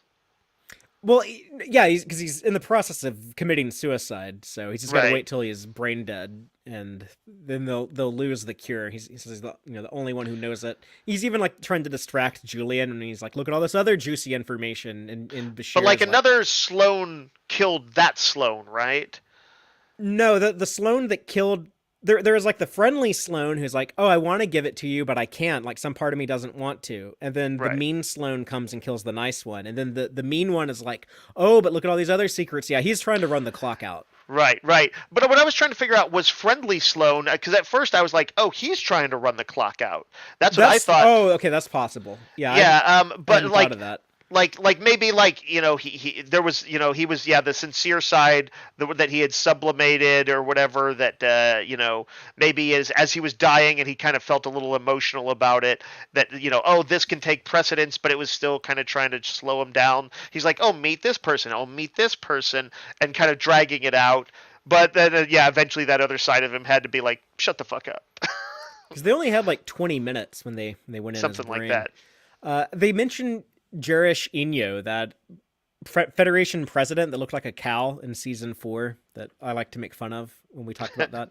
That was around Yeah. the time that Odo got infected with the virus. Yeah, that's pretty wild to think that he's been walking around with it all this time. That he transferred it, way back when he was linking with the female Okay, changeling. so I've thought about this a lot, and it actually makes sense. A lot of this stuff wasn't planned, but so if you have problems with like Odo being patient zero, okay, this is how it works. Odo got infected in early season 4. No one knew it though. And then at the end of season 4, he goes back to the Great Link that when he got sick, and that's when they turned him human as punishment. And he was a solid for a little bit. Yep. So that's when they must have caught it. Okay. Yeah. Yeah. Then later, when he regains his shape-shifting abilities, there's an episode, Children of Time, in season 5, when we see that Odo who lived 200 years on that planet with the descendants of the Defiant. Hmm. And some people have complained about, like, well, why didn't that Odo get sick? And it's like, oh, so I got a way to explain it. When he was turned solid, he no longer carried the virus, Mm. And so when he Makes was sense. It was meant for yes, the genetics of so changelings. he didn't get reinfected until season 6 when he linked with the female changeling in early season 6 when the station was occupied by the Dominion. That's when he got it, and so that's why he didn't get sick as quickly as they did because he got it later. Yeah, that makes sense. They also Yeah, said that changing a lot was accelerating it, and I accelerating was it. like the guy if some episodes back, the other changeling from the 100 said, Loss. like he's like, oh yeah, you don't change as nearly as much as you could, as you Yeah. The should, the sad thing is that Loss is infected now wherever he is. Yeah, I like to. I have to imagine that Odo is actually not that the connection he felt to him is real, and that he would have tried to find some way around that. Well, he probably told them He where probably their sent him an email and said, let's figure it out. he probably told them how to get to their home planet. So if Loss is sick, he can just go home and then he'll be Yeah, cured. So yeah. I'm sure that's what happens. So see, I've been thinking about all this stuff for decades. I got it all figured out. The screenshot you've got up right now shows Odo when he's all flaking away and dying from it. And I would like to also just compliment the special effects on that, because The makeup, the makeup looked really Mike good. Westmore, Hmm. yeah, did an outstanding. I mean, he was great through all of Star Trek. He worked on season 1 of the Next Generation all the way up to season 4 of Enterprise, and did several movies in between. And yeah, always. Well, not always. There's some stuff. Okay, that was there. That was a low budget, short on time with the schedule, but most of the time it's really phenomenal stuff. Sorry, Father, I might have lost you for just a second there. I see in our live audience, Joel says Odo needs lotion. Yeah, his skin Yes. was getting pretty flaky there. The trip through Sloane's mind, it did have the scene. I guess talked about a lot, but when Bashir and O'Brien, when they were shot and they think like they're gonna die because their brains think they're dying, and they see like the light to go to the great beyond. This is like when they do kind of like the Inception thing, where it's like they think they get out, but they're actually like not out yet and whatever. Right. But there's that conversation between them about Julian says that O'Brien, you love your wife, but you like me more. It is like a little dated, like these guys like like seem like I don't want to look gay, so I got to say like I love Ezri, I love Keiko, but yeah, I really like you too. But it's like I like the sentiment that's conveyed here, Yeah, like this I like the think it's a love between reasonable. friendship. Yeah, It's a reasonable reflection of like real phenomena that you can have a connection to someone you love that can at times be a little less, I think, than a connection to a friend. That's I don't know. It's just true. It's just true sometimes. yeah, no, I get it. Like it's a different type of love, a different type of connection. But what I like about it, and I like their friendship overall, is that like I've just learned, growing up, like a lot of when I'm close friends with a fellow with a male friend, like they tend to be like more closed off and less likely to talk about like their feelings and stuff. Which like Hmm. I'm very much not like that. Like a lot of times for me, it's harder for me like not to express how I feel about something. And I notice like when I'm friends with like women, like they don't have that same issue. Like they tend to be like more open and Sure. don't have the same hangups about talking about their feelings and stuff. But I don't know. I just like the way that they explore like this bromance, this friendship between Julian and Miles. I'm glad Yeah, they it, got like it this can't final adventure together. Even if I having don't like that. how it played out, but Sure. Having that scene though, kind of like that puts some, like if you hadn't quite lensed it that way enough, up there with the great deep friendships of Star Trek, like along with Kirk and Spock. yeah. It's hard to beat that Or now because we have those, Michael and Saru, or whoever. right, Data and Geordi is another big one. and I would say also Saru and Tilly, to as a sort of a side part of that. But yeah, it's when you are kind of like a main character. Part of the reason why I think Spock and Kirk may always hold that title is because they were, although they were part of an ensemble, there was still a core three that were the big three on that show of McCoy, Spock, and Kirk. And so it sort of can't help but feel a little bit more meaningful when when a smaller group like that and two of them have that level of connection. Well, let's talk about the Galron and Klingon stuff. So that's some big events here. We have a changing of Chancellor of the Klingon Empire. It goes from Galron to Martok, so he did pretty good for a commoner, for just a poor boy from the Ketha lowlands. Had to work his ass off. Yeah, so We know this that. this guy, like, originally, like, he couldn't even enlist in the Klingon military, and then the next thing you know, like, he's running the Empire. But yeah, and didn't want any of that. But there was that time when they retook Deep Space Nine in season 6, and Cisco had requested Galron put Martok in charge of the entire Klingon war effort, and Martok was like, Cisco, do you know how much paperwork I'll have to do now? Like, he never sought power, he never sought authority. Even when he had that prestigious job, he gets like this big office on the station, he still bunks on that little bird of prey on the Rataran. So it's like, yeah, like, Oh, this that's guy's right. like, he's like so humble. He has like no like desire for power or authority, but he's a good man, a good leader. He's a smart warrior, smart strategist. And it's clear to Cisco, like, yeah, Galron is going to cost us the war. We are dependent on the Klingons right now until we figure out this Breen weapon. He basically orders Worf. He's like, Worf, do whatever the hell you got to do, but stop Galron. And Worf does. Yeah, he goes through. He tries multiple channels Yeah. first, and they don't work. And and like Martok, for all his virtues, is enough of a loyal soldier that he can't quite do what Worf can. And arguably, all of Worf's kind of outsider status over the decades, insofar as like being cast out in Klingon culture so often, probably contributed to him being able to sort of look at this with clearer eyes than Martok had, and be the one who would have to like call it out, even to the point of combat, like he had to know was a possibility. That's a good point. Yeah, Worf has a unique perspective. He's also, we talk about this all the time, but he's a true believer. He is the Klingon. He genuinely cares about the Empire and cares about honor. He doesn't care about his own personal glory. He was willing to fall on the sword and take the blame for his when his father was wrongfully accused of Romulan collaboration, and way back when that happened in TNG.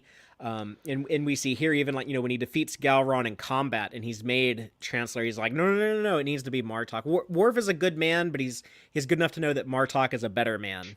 I And love Martok's revenge on him in the final episode.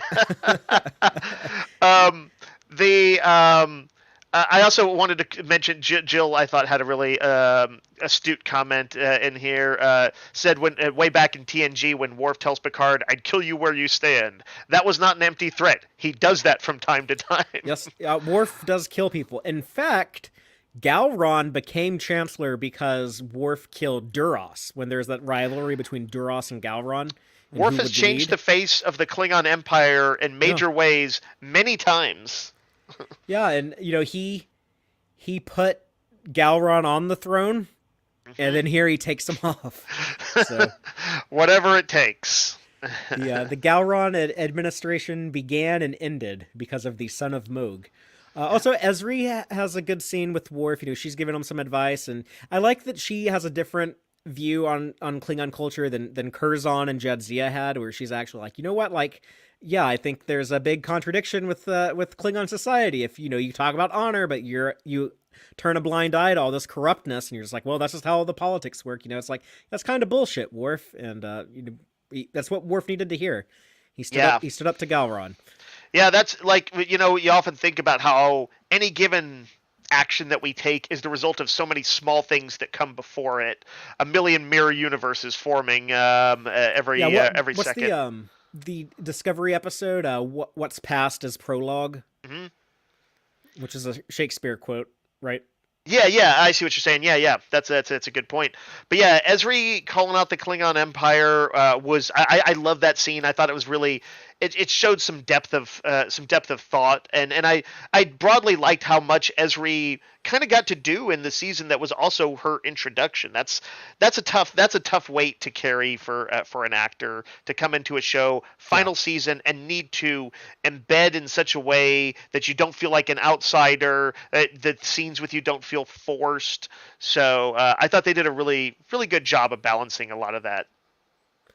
Yeah, and I like that we get some resolution with Gowron. Not something I knew I needed, but he actually appears on DS9 more than he appears in the Next Generation. So I think it's fair to call Gowron a DS9 character, and they wrap up his story very permanently, it would seem. Pretty concisely, yeah. I don't know who all pops up in Picard Season 3, but I don't think it's going to be Gowron. So I know there's going to be some surprise familiar faces, but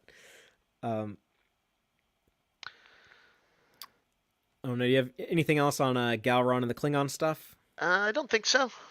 I like some of the dialogue when Gowron dies saying, "You will not have this day," and then he doesn't get to finish whatever he's saying. Or when Martok's like, "Hell, Worf, leader of the Empire," like he's trying to, "No, Worf, you keep that robe. You keep that. Let's put this robe on you." But and then Worf turns around and he quotes Kahless. He's like, "Great men do not seek power. They have it. They have power thrust upon them." And it's like, okay, you win the argument when you start quoting Kahless, I guess. I jotted down a few notes in and around there, and like when Gowron first arrived, I cracked up that when they went off to drink blood wine with Worf and Martok. It's that 2309 that Nog got Martok, by the way, the good blood wine, the 2309. Yep, like, this is better than what Sorella got me. Yeah, you told me a few episodes back that would recur, and indeed. Yeah. But yeah, he left Cisco and Ross standing there, and then Cisco's like, "I guess we're not invited." Or then when they have to cut their hands on the duck tag, and Ross is just like, "You got to be kidding!" Yeah, he's the dude. He never drank Romulan Ale because it was illegal. He's not ready for that level of commitment. I also of a Boy Scout. Yeah, for sure. But aware of Section 31 too. Yeah. I also war is so terrible it'll corrupt even the Boy Scouts. Sort of. Martok, when Worf is trying to get him on board, some sort of insurrectionist act, he describes it as feeling too Romulan. And I thought that was a neat moment too. Worf realizing that, the Klingons in their own way have as many kind of complicated politics as the Romulans. It's just that the Romulans wear it as a badge of honor, and the Klingons kind of, tolerate it, as just the reality. But I deny it.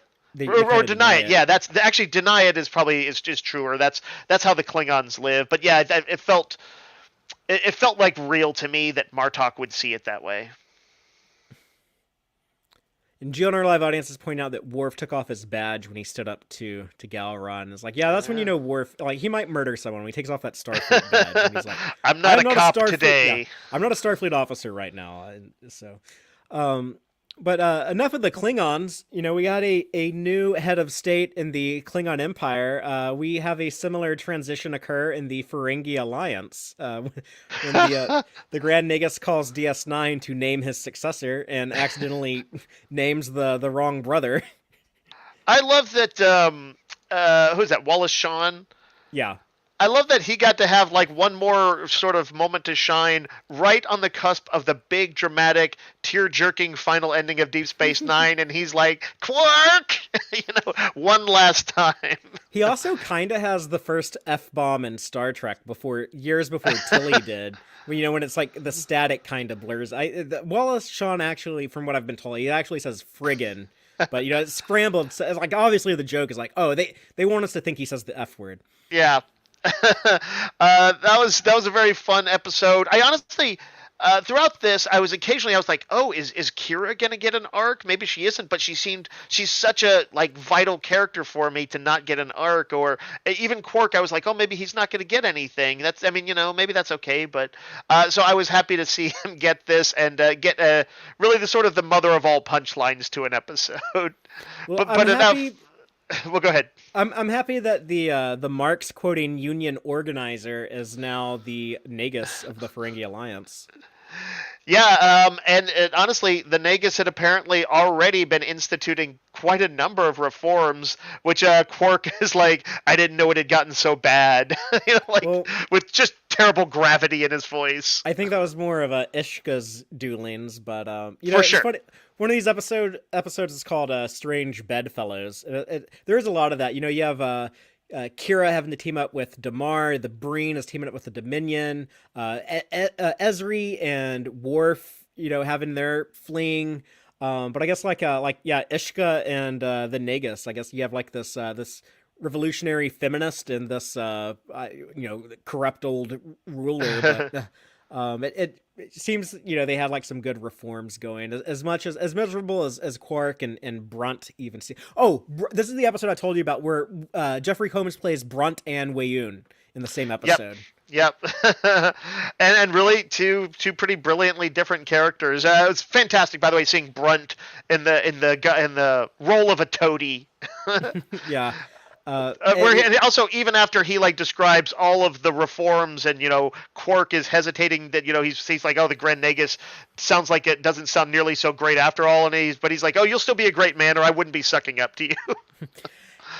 And I also like that they gave the Dabo girl Impella. She got her name way back in the Pale Moonlight in season 6, but she had been around as an extra. She never talked because they wanted to pay her as an extra and not an actor.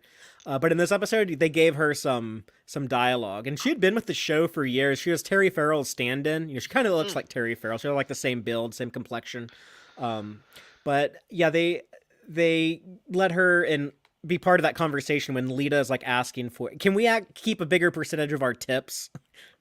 Right. So I like to see that. That's a very ROM thing, if we're talking about like union organization, seeing someone getting a pay bump for doing a good job all these years. Yeah. Cool to see. And they remind you in this episode how Rom is like, oh yeah, he's actually like pretty good on all of these issues. When Quark's talking about like how he's like, these environmental regulations, I'm supposed to worry about like plants and animals now, and Rom's just like, well, you could say that Ferenginar's biodiversity is an important resource that belongs to everyone. And it's like, oh yeah, like this guy sounds like he'd be a good ruler. Out of the mouth of babes, yeah. So I would love to see just in one of the various Star Trek shows going on now. I would love to hear more about how the Ferengi are doing, and we know that like they don't all the Ferengi turn into good people like overnight. There's still a lot of bad actors. You can still tell stories that have Ferengi bad guys, trying to make money with some scheme. But I would love if they show that like, oh yeah, overall the Alliance has gotten much better in the time since this. Yeah, it would break my heart if they, just for dramatic purposes, said that, like, yeah, the arch-capitalist staged a coup and, Ferengi reverted back to an even more, dedicatedly capitalist lifestyle. I would hate it if they did that. So, like, in that sense, I'd almost rather not know. But assuming the writers can pull it off, I'd love to see Ferengi. And honestly, it was a little bit of a heartbreak to me. The final scenes and that Cisco's final fate is kind of unrevealed. Am I correct? We'll talk about it more when we get to it, I guess. But that there's nothing canonically sort of about what happened afterwards, or maybe there is. I'm not sure what you're. Do we know what happened to Cisco after he went off with the Prophets? Is it discussed in Lower Decks or other shows? No, he's being trained by the Prophets so he can do their work, and he'll appear again someday. But is that the last we heard of it? Yeah. Okay, that is a. Well, let's talk about it when we get to it. We'll talk about it when we get to it. Let's jump in that big final episode. Just a quick thing I want to acknowledge, just remind everyone, right before we go into this, that is when Cassidy dropped the bombshell about, she's pregnant. Mm-hmm. And, remember when they were talking about like the wedding and Cisco's like, I feel like I'm forgetting something. I think that he forgot about the injection. Oh, is that really what it was supposed to be? That's what I think it is. Oh man, that's so good. That's so good. And also, Ezri and Julian. Talking about, by the way, birth control is kind of like that's like kind of still a taboo topic in the 90s on this kind of thing. I mean, arguably it was discussed in TOS, in one of those episodes. I feel But like TV characters talked about like being on the pill or using condoms fairly I can't regularly think of by it the coming up 90s. other times in Star Trek much. Well, okay, I was thinking of example. I thought of King of the Hill, Melrose Place, and Pauly Shore did a short-lived sitcom on Fox called Polly, all in the '90s. Just off the top of my head, I thought of like three instances where someone says like the word birth control pill. Yeah, I guess it's kind of more common in like stuff that is a little more grounded. Hmm. It's weirdly, it's like sci-fi can be kind of chaste at times, or progressive on some levels, and yet not really talk about that stuff overtly, even though it's the kind of thing that the characters should be able to casually talk about. So anyway, to me, it felt like a little bit of a surprise in Star Trek, but a pleasant one. Like I was happy to hear it, even though it was also an oops moment. But also, Ezri and Julian finally get together, and that whole like they can never like have like a good conversation to talk about like how they feel or whatever, or like actually like get to finish the conversation and explain everything. It seems very like pre-texting. It's like can't they like IM each other? Like, don't they have like some like today we all have like 24-hour access to everyone. Like don't they have some way of getting in touch other than bumping into each other at work? Fatheree, they realized that all of these phones are also an albatross around our neck that keep us from being able to focus and concentrate and be in the moment. And so in the future they have dispensed with them and gone the opposite way. And so yeah, sometimes these moments of interaction of face-to-face interaction are more meaningful. Well, I don't know. I just made that up. fair enough, I guess. What I loved about that scene, and if I have, by the way, one small complaint about some of this stuff, it's that, somewhat naturally on shows like this, as we know the show is coming to an end, the characters all sort of find new directions and stuff like that, or many of them do, and that made me a bit that like it feels a little contrived. Oh, nope. I've heard that criticism before, and I slap it down. The war is coming to an end. So obviously, there's going to be big shifts everywhere. Sure. It felt a little contrived to me at times. It's like, oh, this is when we, find the time to declare love. When in fact, he might be like, if I'm going to pursue somebody, I'm going to wait till after the war. Anyway, I did like this scene That's though not what because happens in war, though. People jump into relationships. They're like, we might die. We should. Why wait? Why we need to confess our love now? Well, that's why Jadzia and Worf got married. I think that's why I only Cassidy mention and it as Cisco for get that married. scene, but I feel like I could say it of a number of things. Is like,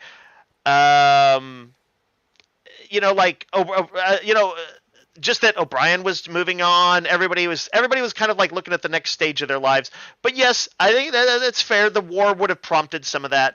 But let me say the thing I was also going to say that I liked about this scene, which is that it shows how far Bashir had grown since season 1.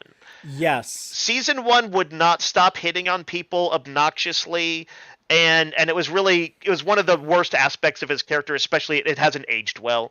And here, where he was actually really kind of shy about like asking it, and in the end, he was like clearly wanting to make sure Ezri wanted this too before he made any move at all. So I really appreciated the growth on his part.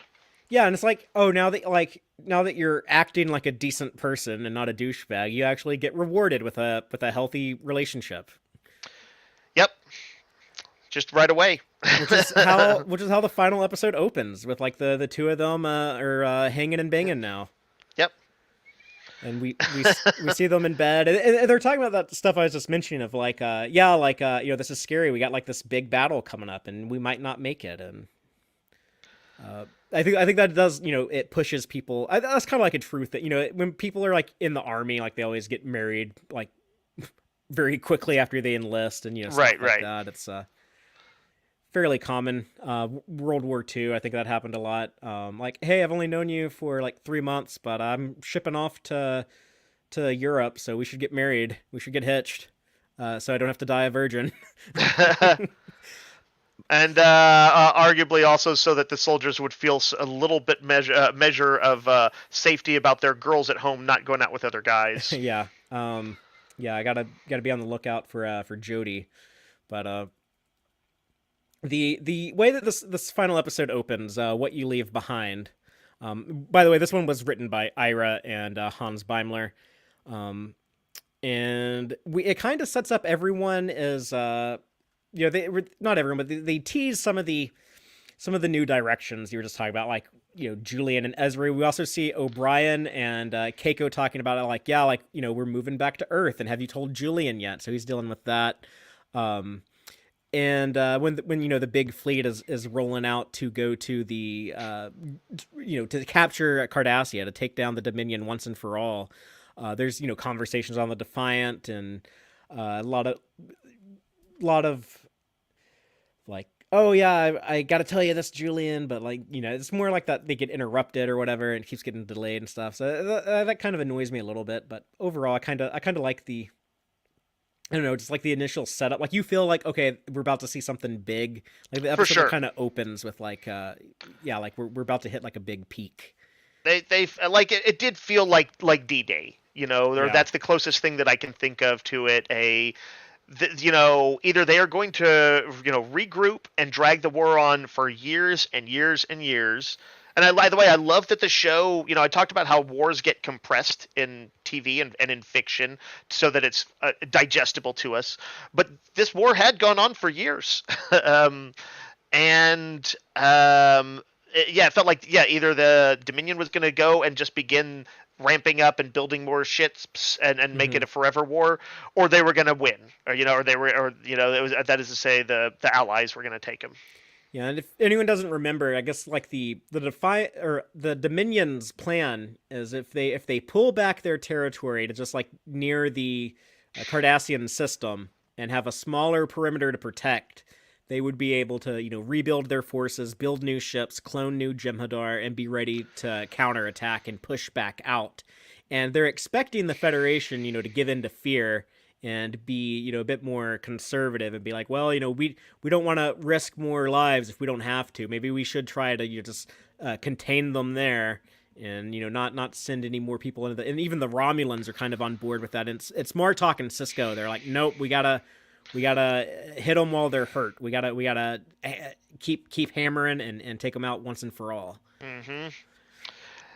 Martok may be a little too excited for it. I mean, he's a Klingon. They got to remind us that he's a Klingon. Yeah. I like the Dominion stuff going on here, where you see Legate Broca and how much of a lackey he is with the Dominion founders is like picking them up, choking them, saying like, oh, if civilians are going to start attacking us, then we need to start killing civilians. What do you think? And he's such a wimp. It's like, it's almost like she's actually puppeting him physically. Yeah. Yeah, that's kind of what it looks like. And I don't know if you caught who he's played by, but the taxi driver mutant from Total Recall. I've got 5 kids or like 12 kids or whatever. Screw you! Benny! Yeah, he was Benny. Yeah, he's a scumbag in that too. The guy's probably a decent human being, but I kind of hate him just to these 2 characters he played. Yeah, he's like that guy. I can't remember what his name is. Something Kelly, the guy from the Warriors and all that stuff, who always plays a weasel. He's in 48 Hours and a bunch of 80s movies. He's always the weasel. David Patrick Kelly, something like that. Anyway, that's. I somewhat feel bad for those actors, but he did a good job being the weasel that the scene needed. Yeah, no, if I needed to hire a weasel, I would call that dude for sure. I mean that as a compliment. I guess let's talk about like the resistance side of things before we talk about like the big space battle, and then we'll save the stuff at Vix and the fire cave for the very end. Okay. But the resistance, like I said before, I think this is like one of the best redemption arcs I've seen. I've mentioned the Darth Vader redemption before, where like you die in the end, and that's kind of what makes like the audience accept your redemption, is like, oh, you actually like gave your life, and we don't have to deal with trying to make you a good person or like a functional character on the show like after that, because you're dead. Right. It's kind of convenient. This to me, like, this might be the best Darth Vader redemption, because I'm actually sad when he dies, and I don't think it was necessary. I was just saying, like, yeah, I think he did all the requirements to be forgiven if they just like let him like rebuild Cardassia, or even like if he like agreed to like stand trial and like the Federation pardons him under the agreement that he would lead Cardassia and like this new reformation. But he dies, and it's tragic because he would have been a benefit to Cardassia had he lived. Yeah, it's pretty brutal. I appreciated the harshness of the moment where it was just, nope, he just got shot. That's all. Yeah, It wasn't. it's I not mean, it was. romanticized or anything. He's like he's trying to say something, like he's gonna say like keep fighting or something. He says like keep, and then Yeah. and dies. And yes, it was a heroic charge kind of thing, but it was only because like literally a door was left open. They just were like, "Oh, Yeah, go, go, go!" It was not like, this they're will they're be our laughing. finest hour. They're laughing because their bombs are too weak to even like blow a hole in the Yeah, door. I And they're like like, that. They had that moment of just they had to release because they were under so much stress and fear. just Kira probably thinking like, what the hell am I doing? I'm here in a Starfleet uniform on Cardassia, on the home world of my oppressors. Like, About to die for them. Yeah. yeah, about to die. We're so dumb. Our bombs aren't even good enough to blow this door open. And Kira is just like such a badass. I love Kira so much, and she was a character everyone used to bitch about when the show was on. People were like, "Oh, I can't stand her," but I mean, like, no, she's phenomenal, and she's such a just the anti-fascist badass. Like, not only like she liberated her home world, then went to the home of her conquerors and liberated them too. Yeah. She's like, I'll have to go back and kind of rethink things, and it's not like it's a contest, but like she has been one of my favorite characters, probably in my top two, three throughout the whole series, and I felt like she got respect. I really did. And it's so weird to sympathize with the founder or with Wayoon, but they have, in a very twisted way, they have what's almost a touching or sweet moment, but it's so like twisted and evil, but it's true to them, so it all works. When Wayoon is saying like, "I wish that I could give my life to save you, so you don't die of this disease," and she's just like, "Yes, Wayoon, I very much wish that you could die for me too." It's like a terrible thing to say to someone, but like that subservient relationship that they have, like to them, like that was like a touching moment between the two of them. It's so Every weird. once in a while, I wondered if Wayoon might turn on her another sort of worm tongue moment. He's genetically engineered. Yeah. I think I imagine like after the war, like after. Or, I imagine like if the founders did all die, if they if Section 31 successfully genocided them, I think like the Vorta would just like all like they just would have all killed themselves. They wouldn't have even wanted to live in a world without the founders. Yeah, that makes total sense. But yeah, the fact that you can have these twisted and unhealthy relationships that are sometimes almost like touching or whatever, same as it was with Kai Winn and Dukat. Dukat, is actually, I think, a mark of like some seriously good writing. Yeah, I think it comes from having like well developed characters. And characters like, oh, okay, this actor knows what to do with this character. We know what material to give them, and let's just see where it goes. And also, even in our real world, even pretty decent people can end up in toxic situations at times. So on some level, I feel like we kind of have an understanding of and maybe a sympathy for when that happens. If not all the time, sometimes. And so that's why they're resonant even if they're pretty awful people, because you're like, oh, that could have happened to me. Well, you're a huge fan of Garrick. We've talked a lot about how much we've enjoyed Wayoon in these recent seasons. How Man, did you feel about Garrick killing the last Wayoon? I was hoping you'd say that. But pretty happy with it. Honestly, there's probably Damar deserved it more, but to be able to kill Wayoon. Damar totally deserved to like go into Central Command and reconquer his homeland and execute his oppressors. But yeah, he got shot in the chest on the way in, and so the sleazy guy Garrick had to do it. Yeah, and nobody was like, Garrick, we could have used him, or why did you do that, or he had surrendered. Everybody was just like, yep. Yeah, I mean the only person there who could have stood up to him, I guess, was Kira, because I don't think any of those Cardassians helping them storm the gates. I don't think any of them would have shed a tear over Wayoon. But I think like at this moment, Kira is just like, yeah, like you got to pick your battles, and I'm not gonna get in between Garrick and Wayoon. Like, um, Like she was just Yeah. like, okay, like yeah, like he's mad because like Mila just died. Like I get it. You know, she's been in a resistance before. She's like, yeah, like she's seen people get mad and kill prisoners before. I was just like, yeah, like I'm not gonna try to get in the middle of this. Um, Yeah, no, great scene. Like, I think I wanted at least a little bit of like that kind of satisfying payback. mhm. Garrick is the guy, was the right person for it because there is something a little bit messed up about killing a helpless foe, even though we kind of it happens in action movies. But Garrick is a person who is morally duplicitous at times, Yeah, and he so can do those things. That he he can did the he things Cisco didn't want to do. he can do those things. Yeah, Yeah. and I think Garrick is saddened by the loss of Damar because he's like, I guess I guess Garrick is like, okay, I guess I have to rebuild Cardassia, but I also like I hate myself and I don't think I'm a good person and Right. I'm a smart guy, I'll probably do a good job, but they really needed like, a good noble hero like it looked like Damar was gonna become instead of me, but Well, I'm it what they're stuck with. was it Garrick who Garrick had like a sort of a monologue where he was like, "We deserved this. We brought this on ourselves." Yeah, he has that final conversation with Bashir.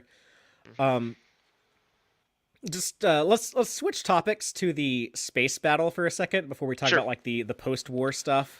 But I pointed out way back in season 6 when Martok makes that bet with Cisco, with a barrel of blood wine to whoever sets foot on the station first. And then I teased that like I think Martok probably could have got off the Rotaran and onto the station quicker, but he probably like wanted Cisco to win. It's like we'll give Cisco that victory. It's his station.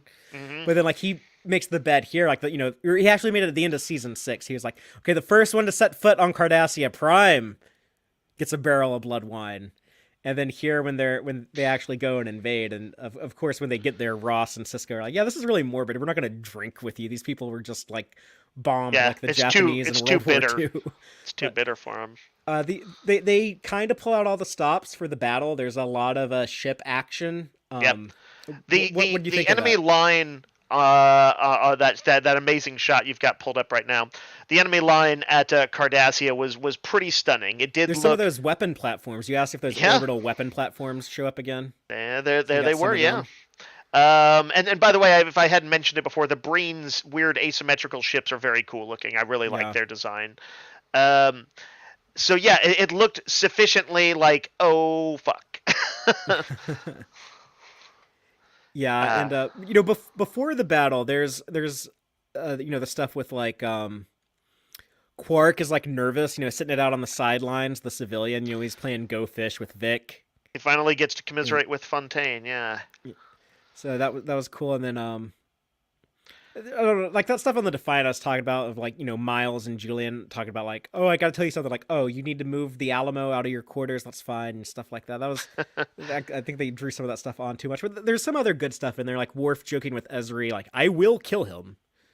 Yeah, that was really good. And you know what I Jadzia like said I had no sense of humor.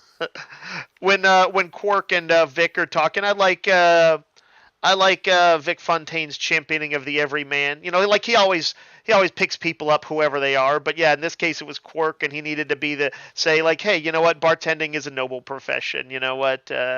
You're a good guy, Quark.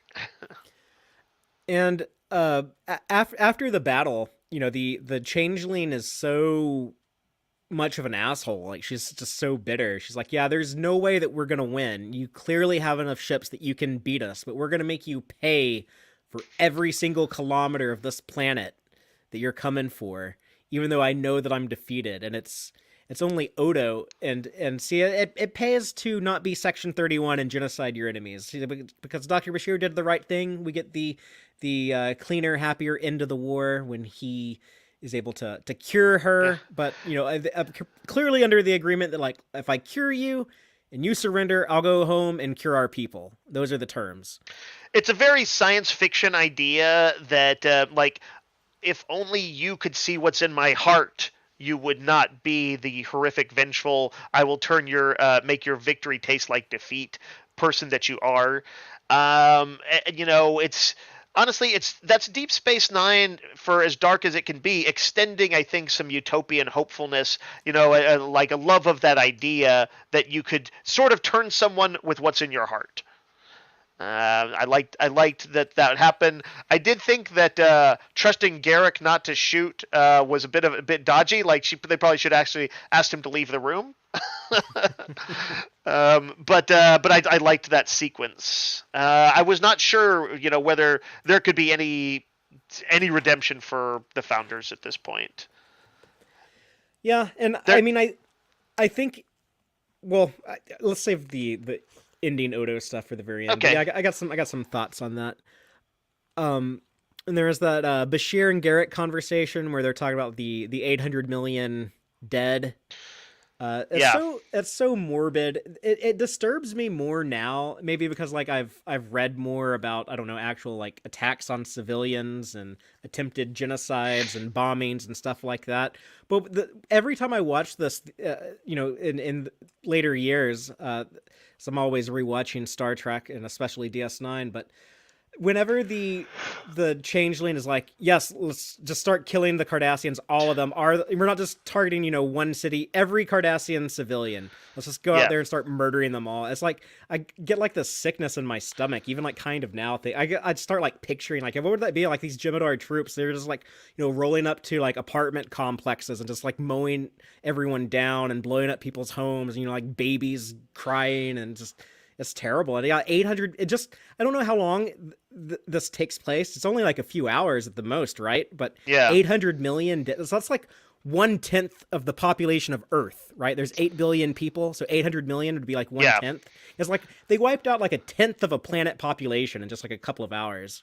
I think they really wanted to hammer home as a conceptually that the Cardassians had suffered enough to make that their cruelty to Bajor was, if not forgiven, that there was sort of had been tempered. Their I don't even know that they could at the very least commiserate now with the Bajorans on a level that they couldn't before, and maybe have a sort of a weird shared connection of tragedy, as awful as that is. That was like it kind of might teach them something. It makes me think a lot. I mentioned that like the Japanese in World War II a second ago, and we bring up World War II a lot talking about these last two seasons of DS9, but specifically like there is a national delusion in Japan of like, oh, we are the master race, that the entire world must bow down to our empire, and it is very Cardassian to look at reality that way, and it's just like to have your whole planet, your cities incinerated, your society basically brought down to the brink of destruction. Like if anything is going to humble you, that it would be something like this. Right. Um, It's Aaron it's is in our it's audience geek filter. He says, yeah. yeah, now you know what it feels like, kind of situation. Yeah, it's grim to think that we can't, as societally, learn lessons without that level of just monstrous death and destruction. It's pretty horrific. But Yeah, that's scary to think about. Like I kind of live in a country that is really big on like national delusions. Like I hope this isn't what it takes to get us to snap out of it. Well, maybe it is. I don't know. yeah, it's but certainly by giving us a few key characters like Damar, they were able to give us, I think, real sympathy for the Cardassians, which was pretty impressive because, Hmm. like, And I Mila. remember this guy. This is like had like they sort of presided over in some ways Picard's greatest defeat, his most humiliating in a way, Yeah. his torture. Even the Borg didn't torture him. They psychologically scarred him, but that was like the Cardassians had been hammered home as so bad that it was not seen as problematic to call them Cardies and kind of have that almost a racist attitude about them, maybe actually racist attitude about them early on. So the audience went along for that journey too, You know what I along would? with.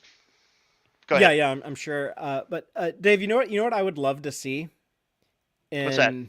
in some new Star Trek story that they're doing. I want to see like a prosperous Bajor It's like, Mm. they're doing really great for themselves, still outside the Federation, but they're doing great, and they're sending aid to the poor struggling Cardassians still trying to rebuild after the war. It seems like the kind of thing that Kira could even spearhead. Yeah. She was right there with Damar. In the end, she would have a connection. Which I Um, think to the asshole Cardassians who are like overseeing the conquest and occupation of Bajor, I think that would be like, even if they're not around to see it, that would still be like such poetic justice yeah, back at them.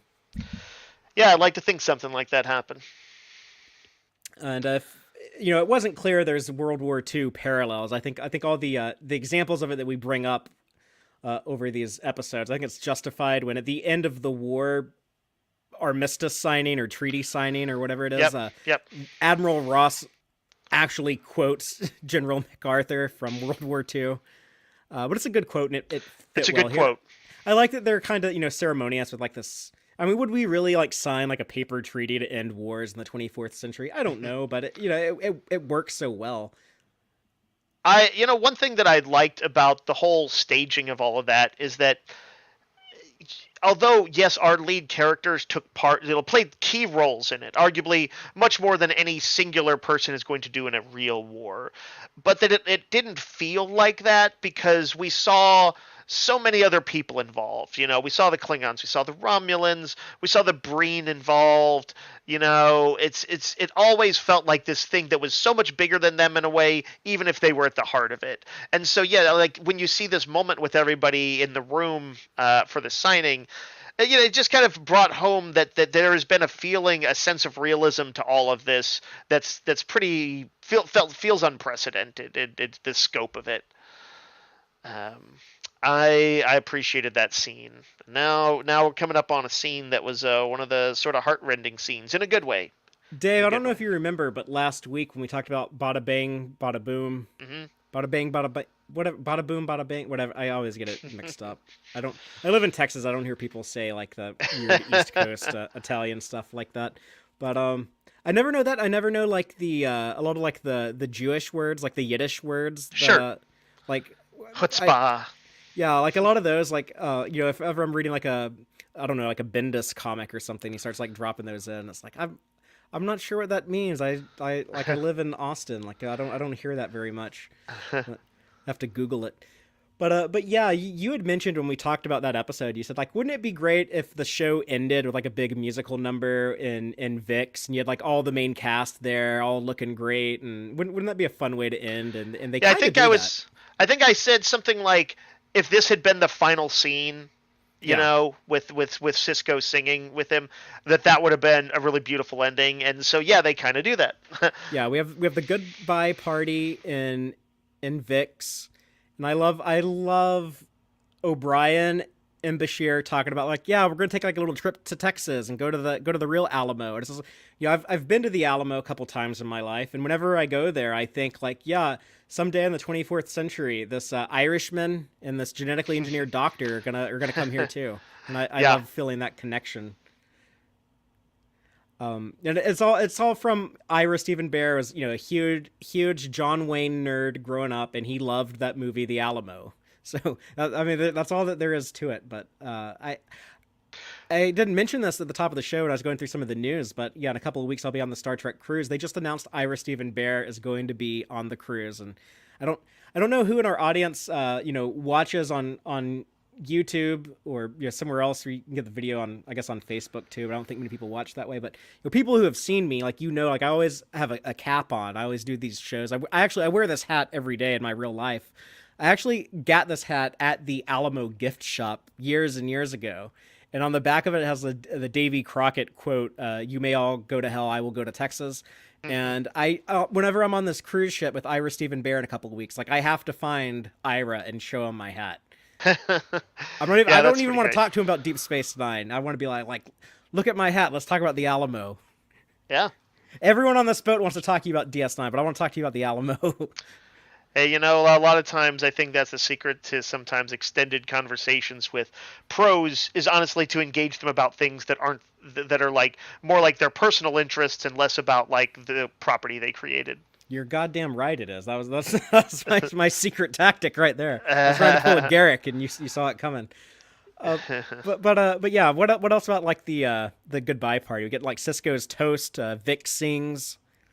Yep. I thought that was the song, "The Way You Look Tonight," was really good. First time I'd ever really listened to the lyrics of that song. I didn't realize that it's kind of like a reflection, that it's not just, oh, I thought that, just from the casually hearing it over the years, that it was just about like, oh, this is just a guy singing about his beautiful date one night. But no, he's actually singing about it, like looking back at it, saying, or like imagining one day I'll remember this, and it'll hold this special meaning for me. It'll be like the most meaningful thing ever.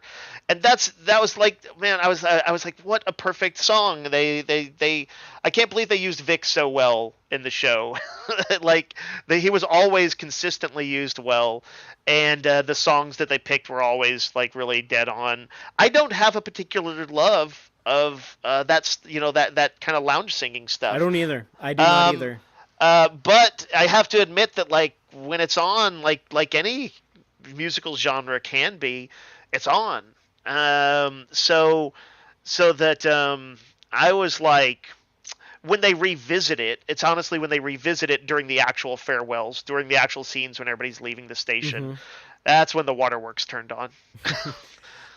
Cisco's speech when he says, this might be the last time we're all in a room together, but wherever we go, wherever far we travel, a part of us will always remain here at DS9.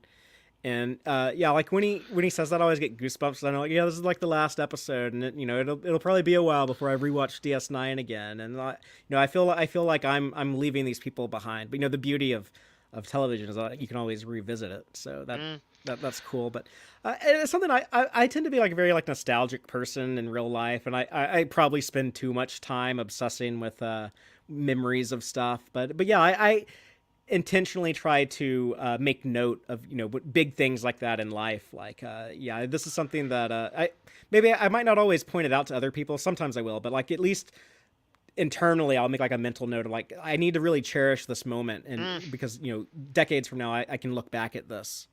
I think that's a pretty good and healthy way to be able to lens things. I don't know that I always have that sort of within me to be aware of it. But you didn't watch this as a teenager. That's true. You watched it as a grizzled old man already set in his ways. That's true. Yeah, I watched it as a Galron. I watched it as a Jake. Yeah, I watched it as a Jake at the end of The Visitor. When Tony Todd's like 100 years old. Yep. What was I going to say? Yeah, I think this is a good use of meta commentary. Hey, this will always hold a place in our hearts. That can be, how they felt about the show. Was I correct that there was a table in there that maybe had some of the creators of the show? Yes, and some of the actors who like always play aliens and prosthetics, like Jeffrey Combs is in like normal. He gets to just be in a background non-prosthetic. scene. He's just like a normal human in a suit. Yeah, I thought I recognized one scene that was probably that moment, and incidentally, I also loved I liked Vic like going right up to Kira and Odo and looking them sort of right in the eye. When he gets to the lyrics, like the smile or the laugh that wrinkles your nose or whatever he says, he says that like to Kira, like like the Bajoran nose, the wrinkled nose. It's cute. It's super cute. Yeah, it is. And the Visitor's smile is so delightful, and that's like she knows like this is the last time her and Odo have like a night out on the town. He's about to leave, so it's a somber, bittersweet moment for her, and. Not only did they have Jeffrey Combs in the background in the lounge, but a lot of the writers like Ira Stephen Bear is really noticeable in there. And Nana Visitor, speaking of her, I've heard her say how funny it was for her to see all of the writers got haircuts. Because they look like these clean-cut 60s dudes in suits. Yeah. And she had never seen them all. They were all clean-shaven and had their haircuts. And you think of writers as like these slobs. It was like that joke someone makes to Jake earlier in the show in an earlier season. Like, writers, don't you always like sleep late and stuff like that? It's like, but yeah, they sharpened up their look for this. Yeah, it's nice. Every once in a while you get nice to clean up. Are you ready to move on to the fire caves and the final boss battle of the show? Yes. where our two villains joined forces to basically summon the apocalypse.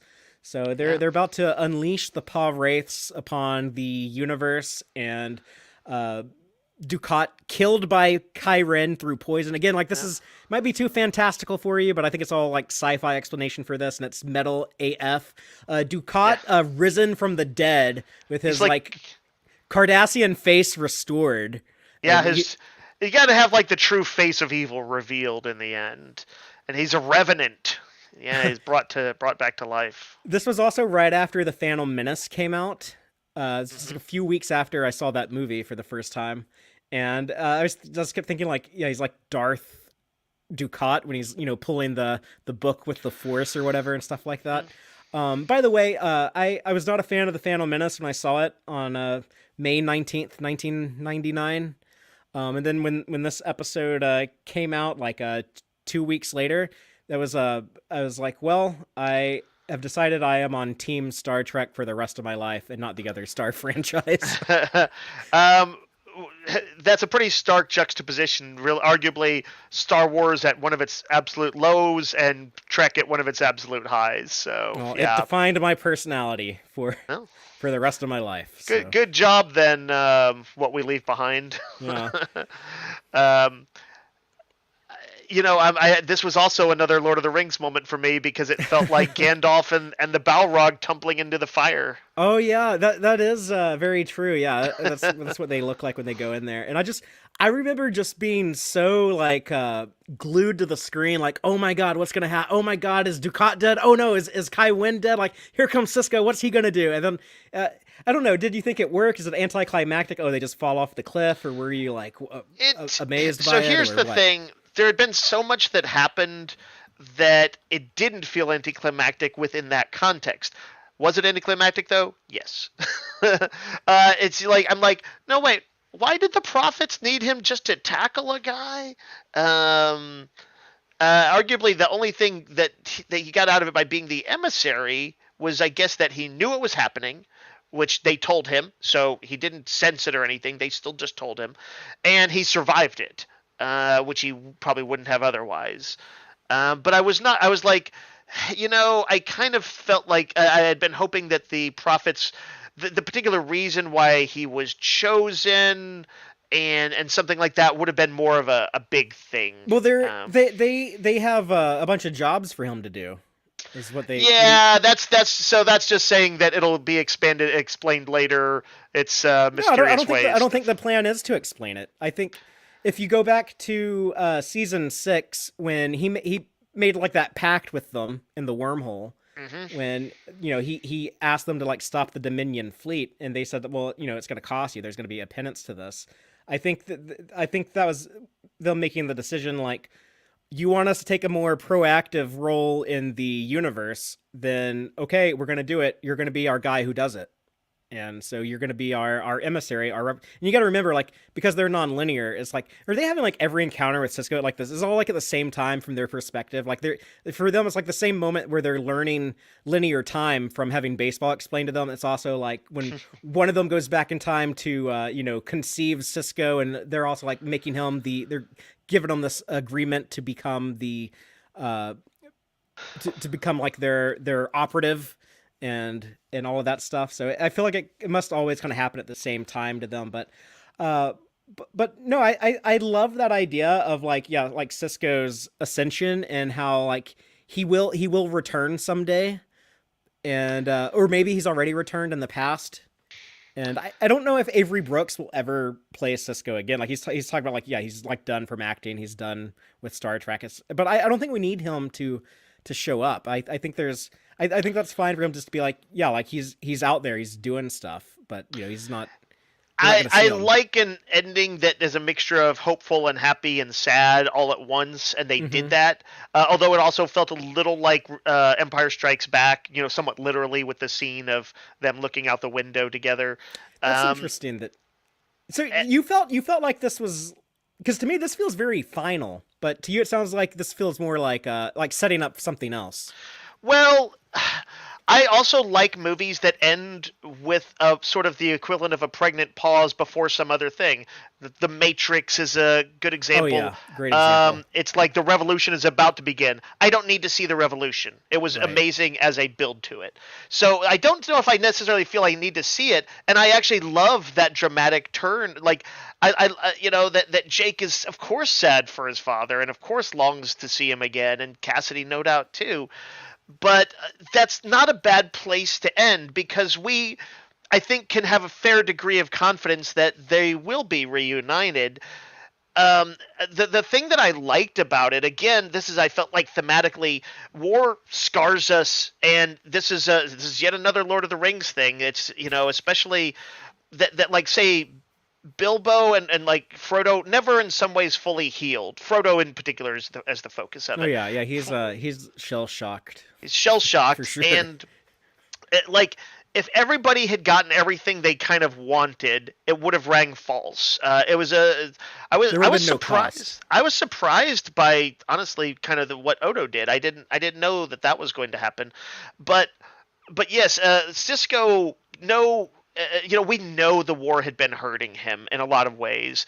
And I don't know if I think that by having, instead of showing that particular fallout as like a literal PTSD, by showing these kind of like this kind of very sci-fi thing where he's become part of this godlike continuum, was a good way to do it, and that was different, but it showed that his life, the decisions he had made, the arrangements he had made with them, that there would Right. be repercussions, and some of You're them would be sad. you're informed that there will be more, but just like that's Right. not our story. We're not going to Yeah. see it, but Yeah, no, it I will have happen.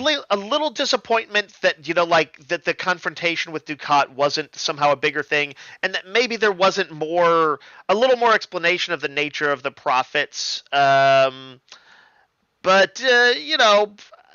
this was not a major issue for me. It's something I'll think about more as time goes by.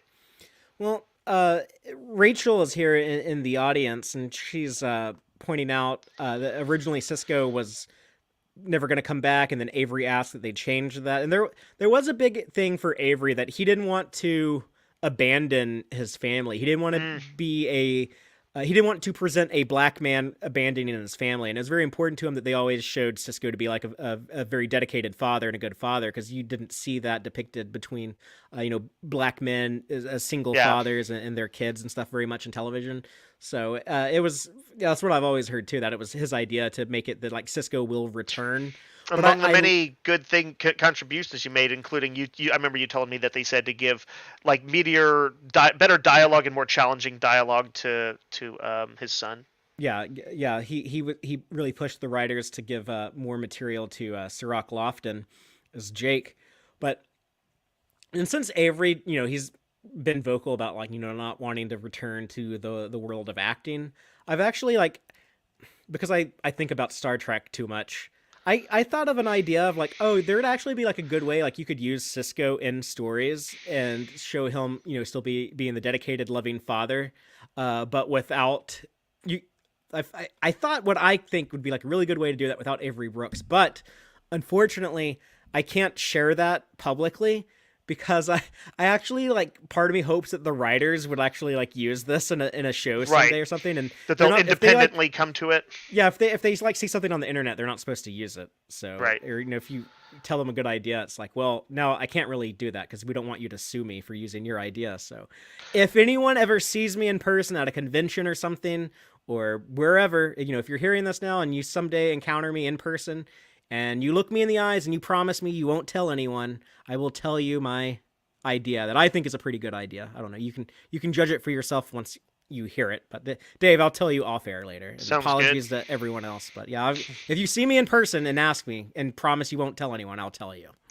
It sounds to me like, by the way, that the writers, they wanted to also emphasize that there are some sad things, and that's why they would have him never return. It's sort of dramatic. It sounds like that ending of Quantum Leap in a way, the original Quantum Leap.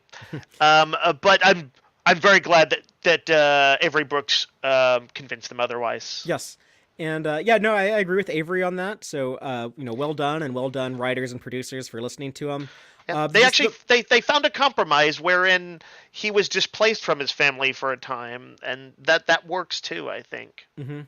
And the part that I might love the most, I've been saying for years, Dave, keep your eye on the ball, watch that baseball, and the baseball's gonna do some cool stuff, and it's kind of like it's like Cisco's flag on the station, like this is where I belong. I am this is my home. This is where I work, and when Dukat tried to take over the station in season 3 in civil defense, he flicks the ball off of the desk, and then when Cisco has to abandon the station at the end of season 5, he leaves the baseball there as a sign to Dukat that I will return.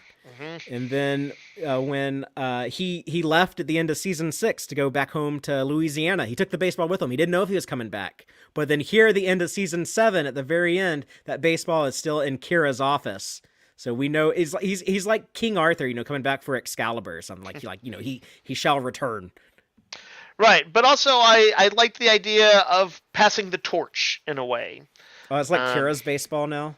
That was actually my interpretation of it. It's Kira's baseball now. That I feel like when he returns, it will be to Cassidy and Jake on Bajor, and he won't need that baseball anymore, or he will have found something that's more important than the nostalgia maybe it represents in the more immediate family he's got. But I liked the scene anyway. It was seeing her throwing the ball. Just real quick, the other people's endings. We have O'Brien finds the Colonel Travis that he wrongfully accused Julian of losing, and all these people they lose something. That was the big thing that everyone who leaves the station, they all leave something behind. It's the title of the episode. Yeah, like he leaves behind the friendship with Julian. Worf going off to be a diplomat, the Federation ambassador to Kronos, which Star Trek Nemesis ignores because it was not a very well thought final product of a movie that I can still largely enjoy, but yeah, has some really wacky choices, like just having Worf in Starfleet with no originally there was an explanation, Dave. There was one line of dialogue where Worf just said, "The life of a diplomat was not for me, and that's why I'm back on the Enterprise," and they actually cut that out, but well, it's a weak undoing of something that built for presumably years on Deep Space Nine to get to. So yeah, that would have sucked. Yeah, I don't mind if he were to walk away from it eventually, but I think for this episode to sort of have some meaning, it needs to have stuck for a while at least. 2 years later, he is back in Starfleet in Star Trek Nemesis. 4 years, right? This was 99. That was 2000. 3 years. 3 years. So, yeah. Okay. What does he do in Star Trek? Or he's actually just straight up in Nemesis, isn't he? Yeah, he's just like on the Enterprise. He's still in a red uniform, but for some reason he's like working security. Yeah. The explanation from the books, by the way, it actually makes more sense. Is that he rejoined Starfleet and he was going to be Riker's first officer on the Titan. But then after Data dies, he stays on the Enterprise as Picard's first officer when Riker leaves to go to the Titan. And I kind of like that. That's pretty good. That's they solid. were stuck with what Nemesis gave them to work with. But anyways, it's a topic for another discussion. Quark and Odo. Oh my God, I loved that as a kid the first time I saw it. I loved it. Was written. That man loves me. It was written all over his back. Dave, what do you think? A combination of that's perfect and a little bit of, oh man, I wish Odo could have broken down. I felt like the Odo who had been in a relationship for a while, who had been occasionally advised on things by Quark, that he would have been able to shake a hand with him or something like that. I don't think Quark needed it though. Like Quark's convinced. He's like, that man. Well, can you believe how much affection that man has for me? Yeah, I think he's sincere when he's saying those things. It sounds crazy to say out loud, but I think he was convinced. Like, yes, look, I've won the respect of the police officer, always trying to bust my ass. Right. Yeah, and of course the fact it helped me a lot. I think that Quark that he mentioned Quark in his farewell to Kira. Yeah, and A few episodes ago, we saw Quark like bringing coffee to Julian and Miles when they're trying to find a cure for Odo. So that was kind of a sweet moment. Don't tell Odo. Yeah. The Odo and Kira stuff, I think it's incredibly touching. It's such a big sacrifice from both of them, and they just both do it because they know it's the right thing to do. But yeah, they did that whole episode with Lost. Like, he would love to go back to rejoin his people, but he loves Kira more. It's like the one thing he would ever love more, and he does like truly choose Kira. But for the good of the galaxy, he needs to go rejoin his people so that they will not be world conquering assholes. Yeah. And, he will cure them, but I guess you keep them there on their home planet and not like out trying to spread their dominion. It's such a common trope to sort of do love conquers all, and I actually really appreciated that they had in this one of these stories a story of willingly giving it up. That was not something I expected. And people who like Kira has given up so much, like losing her parents, having to grow up in those terrible conditions, the death of Barile when he died in front of her. Yeah, she has. But you know what? The funny thing, you probably remember, I said that early on, I didn't quite buy them. I was, and I came around. I thought that the actors really portrayed it well, and I kind of came around. But I also maybe didn't think that they were like a forever couple. That they could have a successful short-term relationship that was good for them both at the time. And so this almost was ideal for me. Like, I felt for them, I was sad, and yet I also thought that it kind of fit what my initial instinct belief was, which was like they're not quite right for each other. Well, that's it's a hell of a breakup. It's one that you know why? Because I'm the only person for Kira. If I see Nana on the cruise, I'll let her know that. Just let her know. Yeah, still. Heartbeats only for her.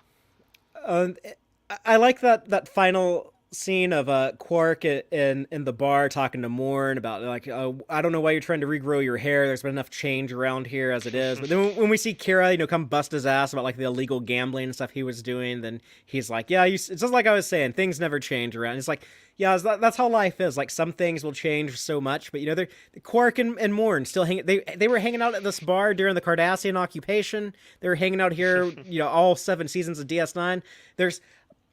They show up in Lower Decks. There's like the Return to DS9 episode in Lower Decks. I did. I think I decided not to watch it specifically because I wasn't sure if it might reveal more than I wanted. It probably would have. So, but I will make a point to catch it now. Yeah, and I think that might be a good one to do for one of our Patreon watch parties someday in the near future. But slight spoiler for that: Quark and Morn are still in the bar in that episode, so they're eternal. Don't we know that like through Discovery that Quark franchised the bar? Oh, that's in Lower Decks and Picard, but not in it might die Picard, before Discovery. Right, yeah. It's Picard when they go to that planet. Yeah. But we have Julian and Ezri. They have this relationship, but they have like his friends are gone. Jadzia's gone. Garrick is on Cardassia. Miles moved back to Earth, but he's got this new loving relationship with Ezri. So, what is Garrick doing specifically on Cardassia? They don't really go into detail, but all the books and video games and everything is always he's just there like helping to rebuild the planet. That must be odd for him because this is a guy who's usually about subversion, not building. Yeah, and I think it'd be a cool story for one of these current or future shows to touch on. I agree. And one of my favorites, especially now, this is the first time I've watched the show all the way to the end since Aaron Eisenberg passed away a few years ago. But just like I love seeing how far he's come when he's Kira's in command of the station. We have Colonel Kira running the station, but she's got Lieutenant Nog, and this it occurred to me when I was originally watching this back in 1999. because Voyager was still on the air, obviously, when this was going, and I was like, aha, Nog now outranks Harry Kim, because that show doesn't seem to ever want to give him a promotion. It's 5 seasons of Voyager, he's still an ensign, and then here's Nog, went from cadet to ensign to lieutenant in DS9. So Harry Kim has to call Nog sir. They did Harry Kim dirty. They need to And they need to make amends on that. Dave, I'm pretty sure the DS9 writers were thinking of Harry Kim when they did this, when they gave Nog the promotion. They kind of like to a little inter show rivalry. Yeah, they in the same way that he felt TNG. like he felt also like a response, as we've talked about, broadly to Wesley Crusher. Kind of a little bit of a Wesley done right. And yeah, that I could easily see that being a bit of a response. And that final shot, I'm trying not to cry now as I'm talking about it, but oh man, I remember like seeing the final shot of Kira and Jake, looking out the window of the station. Both these people, they gave so much. They both had to sacrifice the person that they loved the most, that loved them the most, for the greater good of the universe. And it actually mirrors The Visitor after he loses his dad in The Visitor. There's a shot of them looking out the window here when, I don't know if you remember, but Kira kind of becomes very like maternal and protective of Jake after his dad is lost in that alternate timeline. Mm-hmm. And so they actually like echo that here. But I just remember seeing this, like you could tell just, structurally, and it's like, okay, we've been watching this for 2 hours. I know we're at the end of the episode, and the camera is going to pull away from the station. I just remember sitting there thinking, like, I don't want it to end. I don't want it to end. This is clearly the final shot. And any minute now, it's just going to fade to black and say executive producers Rick Berman and Ira Steven Behr, and DS9 will be over, and the show that I've been watching for years will be ended. And then it ended. Yeah, that's so it's a heartbreaker. It's you don't want that was one of the best lines in season 1 of Picard, episode 1 of Picard. I don't want the game to end. Yeah. That's me talking about Star Trek, but yeah. Well, luckily Star Trek is a very broad and expansive game, as it turns out, and there is always a new hand being dealt, Fatheree. Now I'm sad. I'm kind of happy. I'm more happy than sad, but I think that I'll probably die at some point and then never get to see a bunch of Star Trek that'll be made after I die. But I prefer that over than it all ending before I'm gone. So you don't want to take it with you like a pharaoh. They're like, please include the original tapes in my pyramid tomb. I just gotta stay alive long enough. I'm gonna have to try to live to 80 so I can go to Bozeman on First Contact Day in 2263. But yeah, you got to hold out a little bit, Fatheree. Yeah, so that's a good reason to eat more salads or something. That's a big reason why I've tried to live healthier in the last few years. Is because I have a reason to try to live to my 80s, and that's what it is. So if I make it, we can thank Star Trek or blame Star Trek, depending on how you feel about me. You're gonna become one of the villains. You're gonna be one of Khan's soldiers in the eugenics wars. But Dave, what about I don't know. You've seen the entire thing, beginning to end. I've said this is not only my favorite Star Trek show, and Star Trek's my favorite thing. This is my favorite Star Trek show, my favorite TV show of all time. How do you feel about it? I know you said you hate that question, like when you finish a movie and someone immediately asks you, like, what did you think of that? But I like to ruminate on things. Yeah. I do, and so I don't have a good answer for you, but I can give you an instinctive answer on it. Sure, yeah, that's what we're going for. And my instinctive answer is that I think original Star Trek might always hold that place in my heart. It's it was there first. It has had some of the deepest moments. That's what you grew up with. It's what I grew up with. And I feel like the characters earned their sort of legendary status and informed my morality in ways. And so I think that may hold that place. But Deep Space Nine kind of has to get second and potentially could hold the first because it did so much right. It consistently surprised me, impressed me, wove together, used serial format and episodic, had a good ending. Took these characters like Nog and Jake, Damar, all characters that I was like, oh, I don't know, either they like didn't feel like anything or they felt like small Can we characters. add Soulbore to that list? Just like they gave you one more at the very end with Soulbore. I don't know that he's gonna make that make the cut of the big ones. That's the priest who got stabbed. Yeah. Yeah, he was good for his time. Yeah. But yeah, I feel like just I a could quick put sidebar. yeah. They originally only wanted him for one episode, and they liked him so much they're like, oh, let's just like keep him around for one or two more. He's like a maester on Game of Thrones. He's got Absolutely. that sense of venerable wisdom to him, so that like when he Yeah. gets nervous, I'm like, oh yeah, I kind of feel nervous about this too. Looks cool in one of those robes. Like if I Yeah, put one of those on, the people will be like, Fatheree, what are you doing? You're a fucking idiot. that's But right. he pulled it off. Father, maybe you can wear it at Bozeman. Okay. I'll show up as a Bajoran Ranjin. I think Yeah, that's like you'll be ready for lower it, than a and then Vedic, yeah. right as first contact is about to take place, you get stabbed in the back. Well, so be it. Yeah, Like, that's been a I'll great die like ride. Gowron. I'll be like, you will not have the stay. It's been a great ride.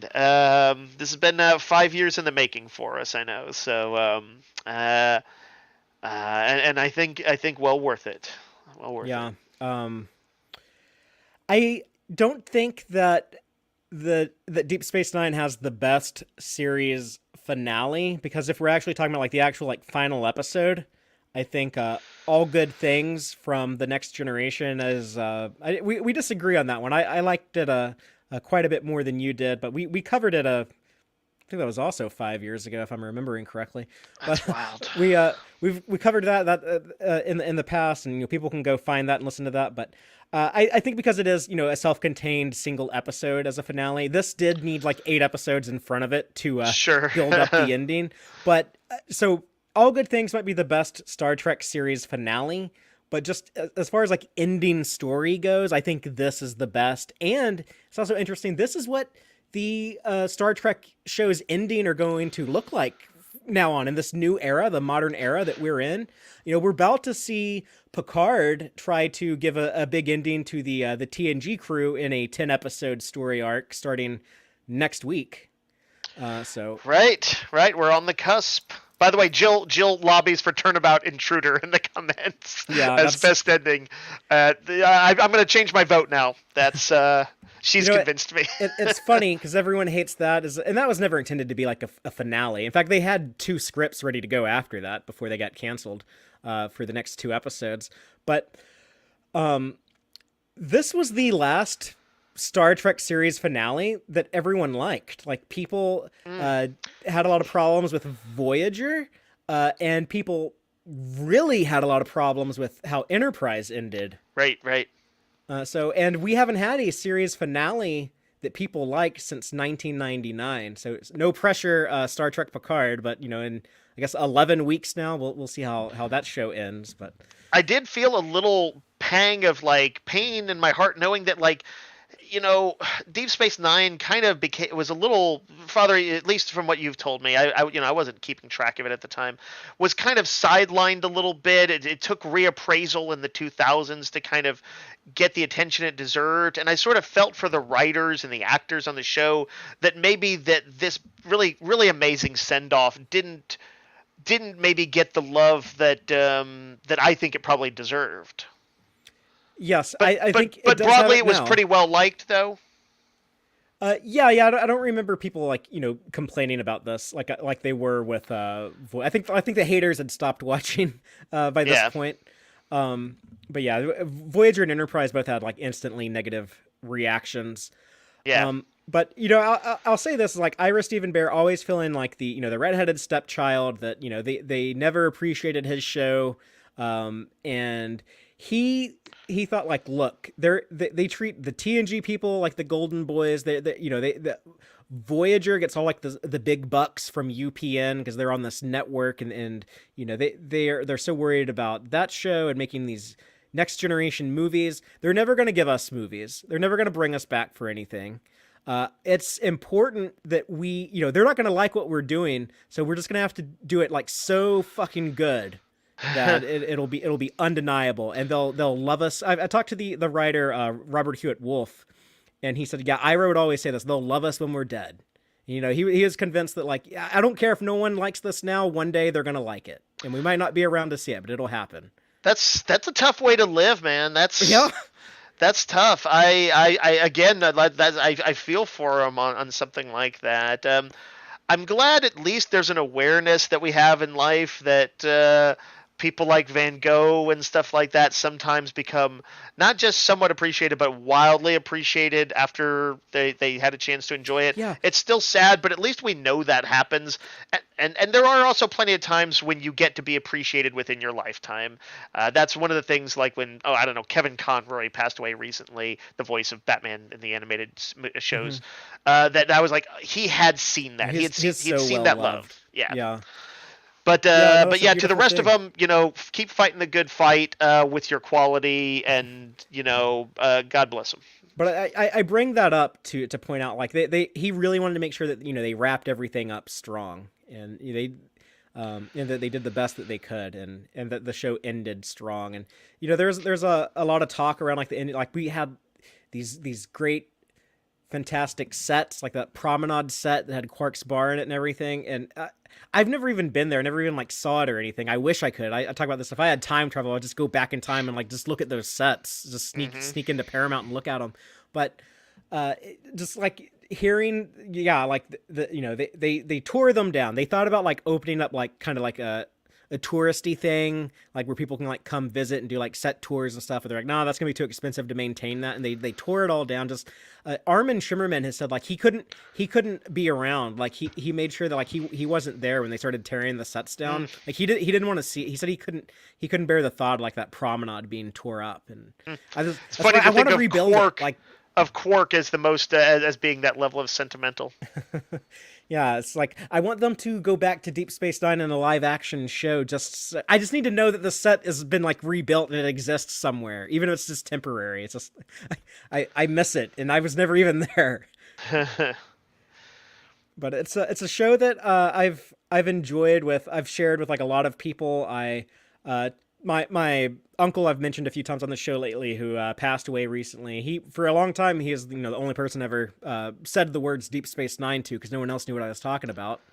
And a lot of my best friends, a lot of people, Trent Elmore, I've watched the show with them. And Antonia watched all the Trek shows together, but this was a particularly special one, and I'm so glad, Dave, that like I have that shared experience with you now as another one of my very close friends, because it's like I can all this stuff, like so many things I wanted to talk to you about for years. Like I always wanted to ask you like your reaction to Dukat and Kai Winn in bed together, or like what do you think of Weyoun and all this stuff, and I love that we went on this journey together. It was a lot of fun for me, and a tremendous amount of fun for just to see the reactions from the audience and the people who y'all were so vocal and enthusiastic when we were doing this stuff. When it's not popular like algorithmically.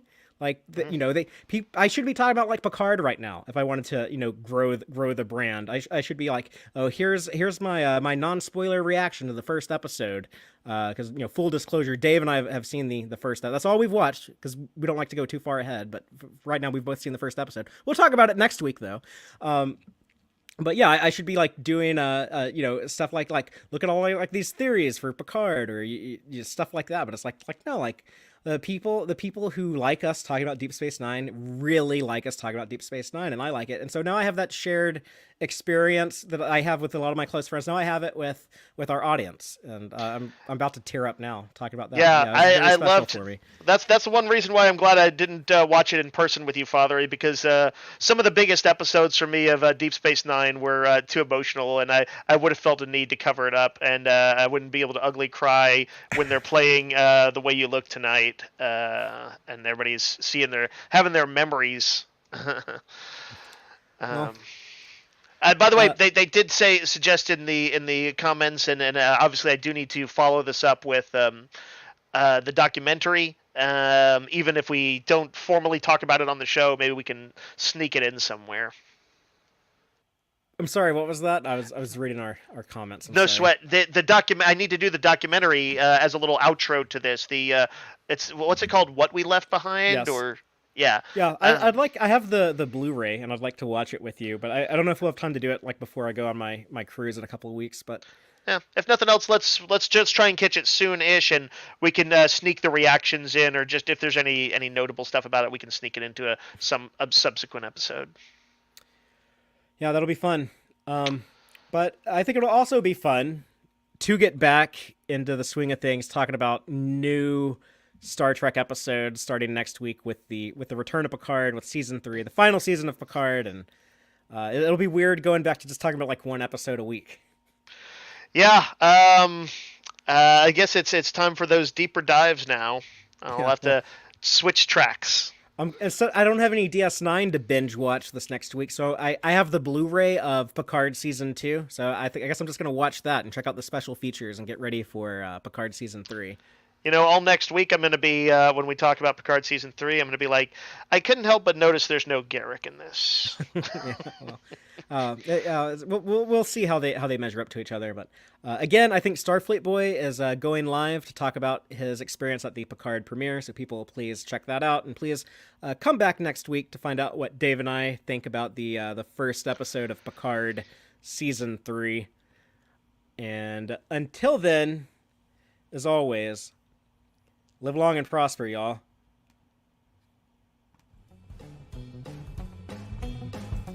Listen to the Tex-Trek podcast through Apple Podcasts, Google Podcasts, Spotify, or at tex-trek.com. Like us on Facebook at facebook.com/tex-trek, and follow Fatheree on Twitter at TXTrek. Please support us by liking our videos and subscribing to our channel on YouTube. Thank you and take care.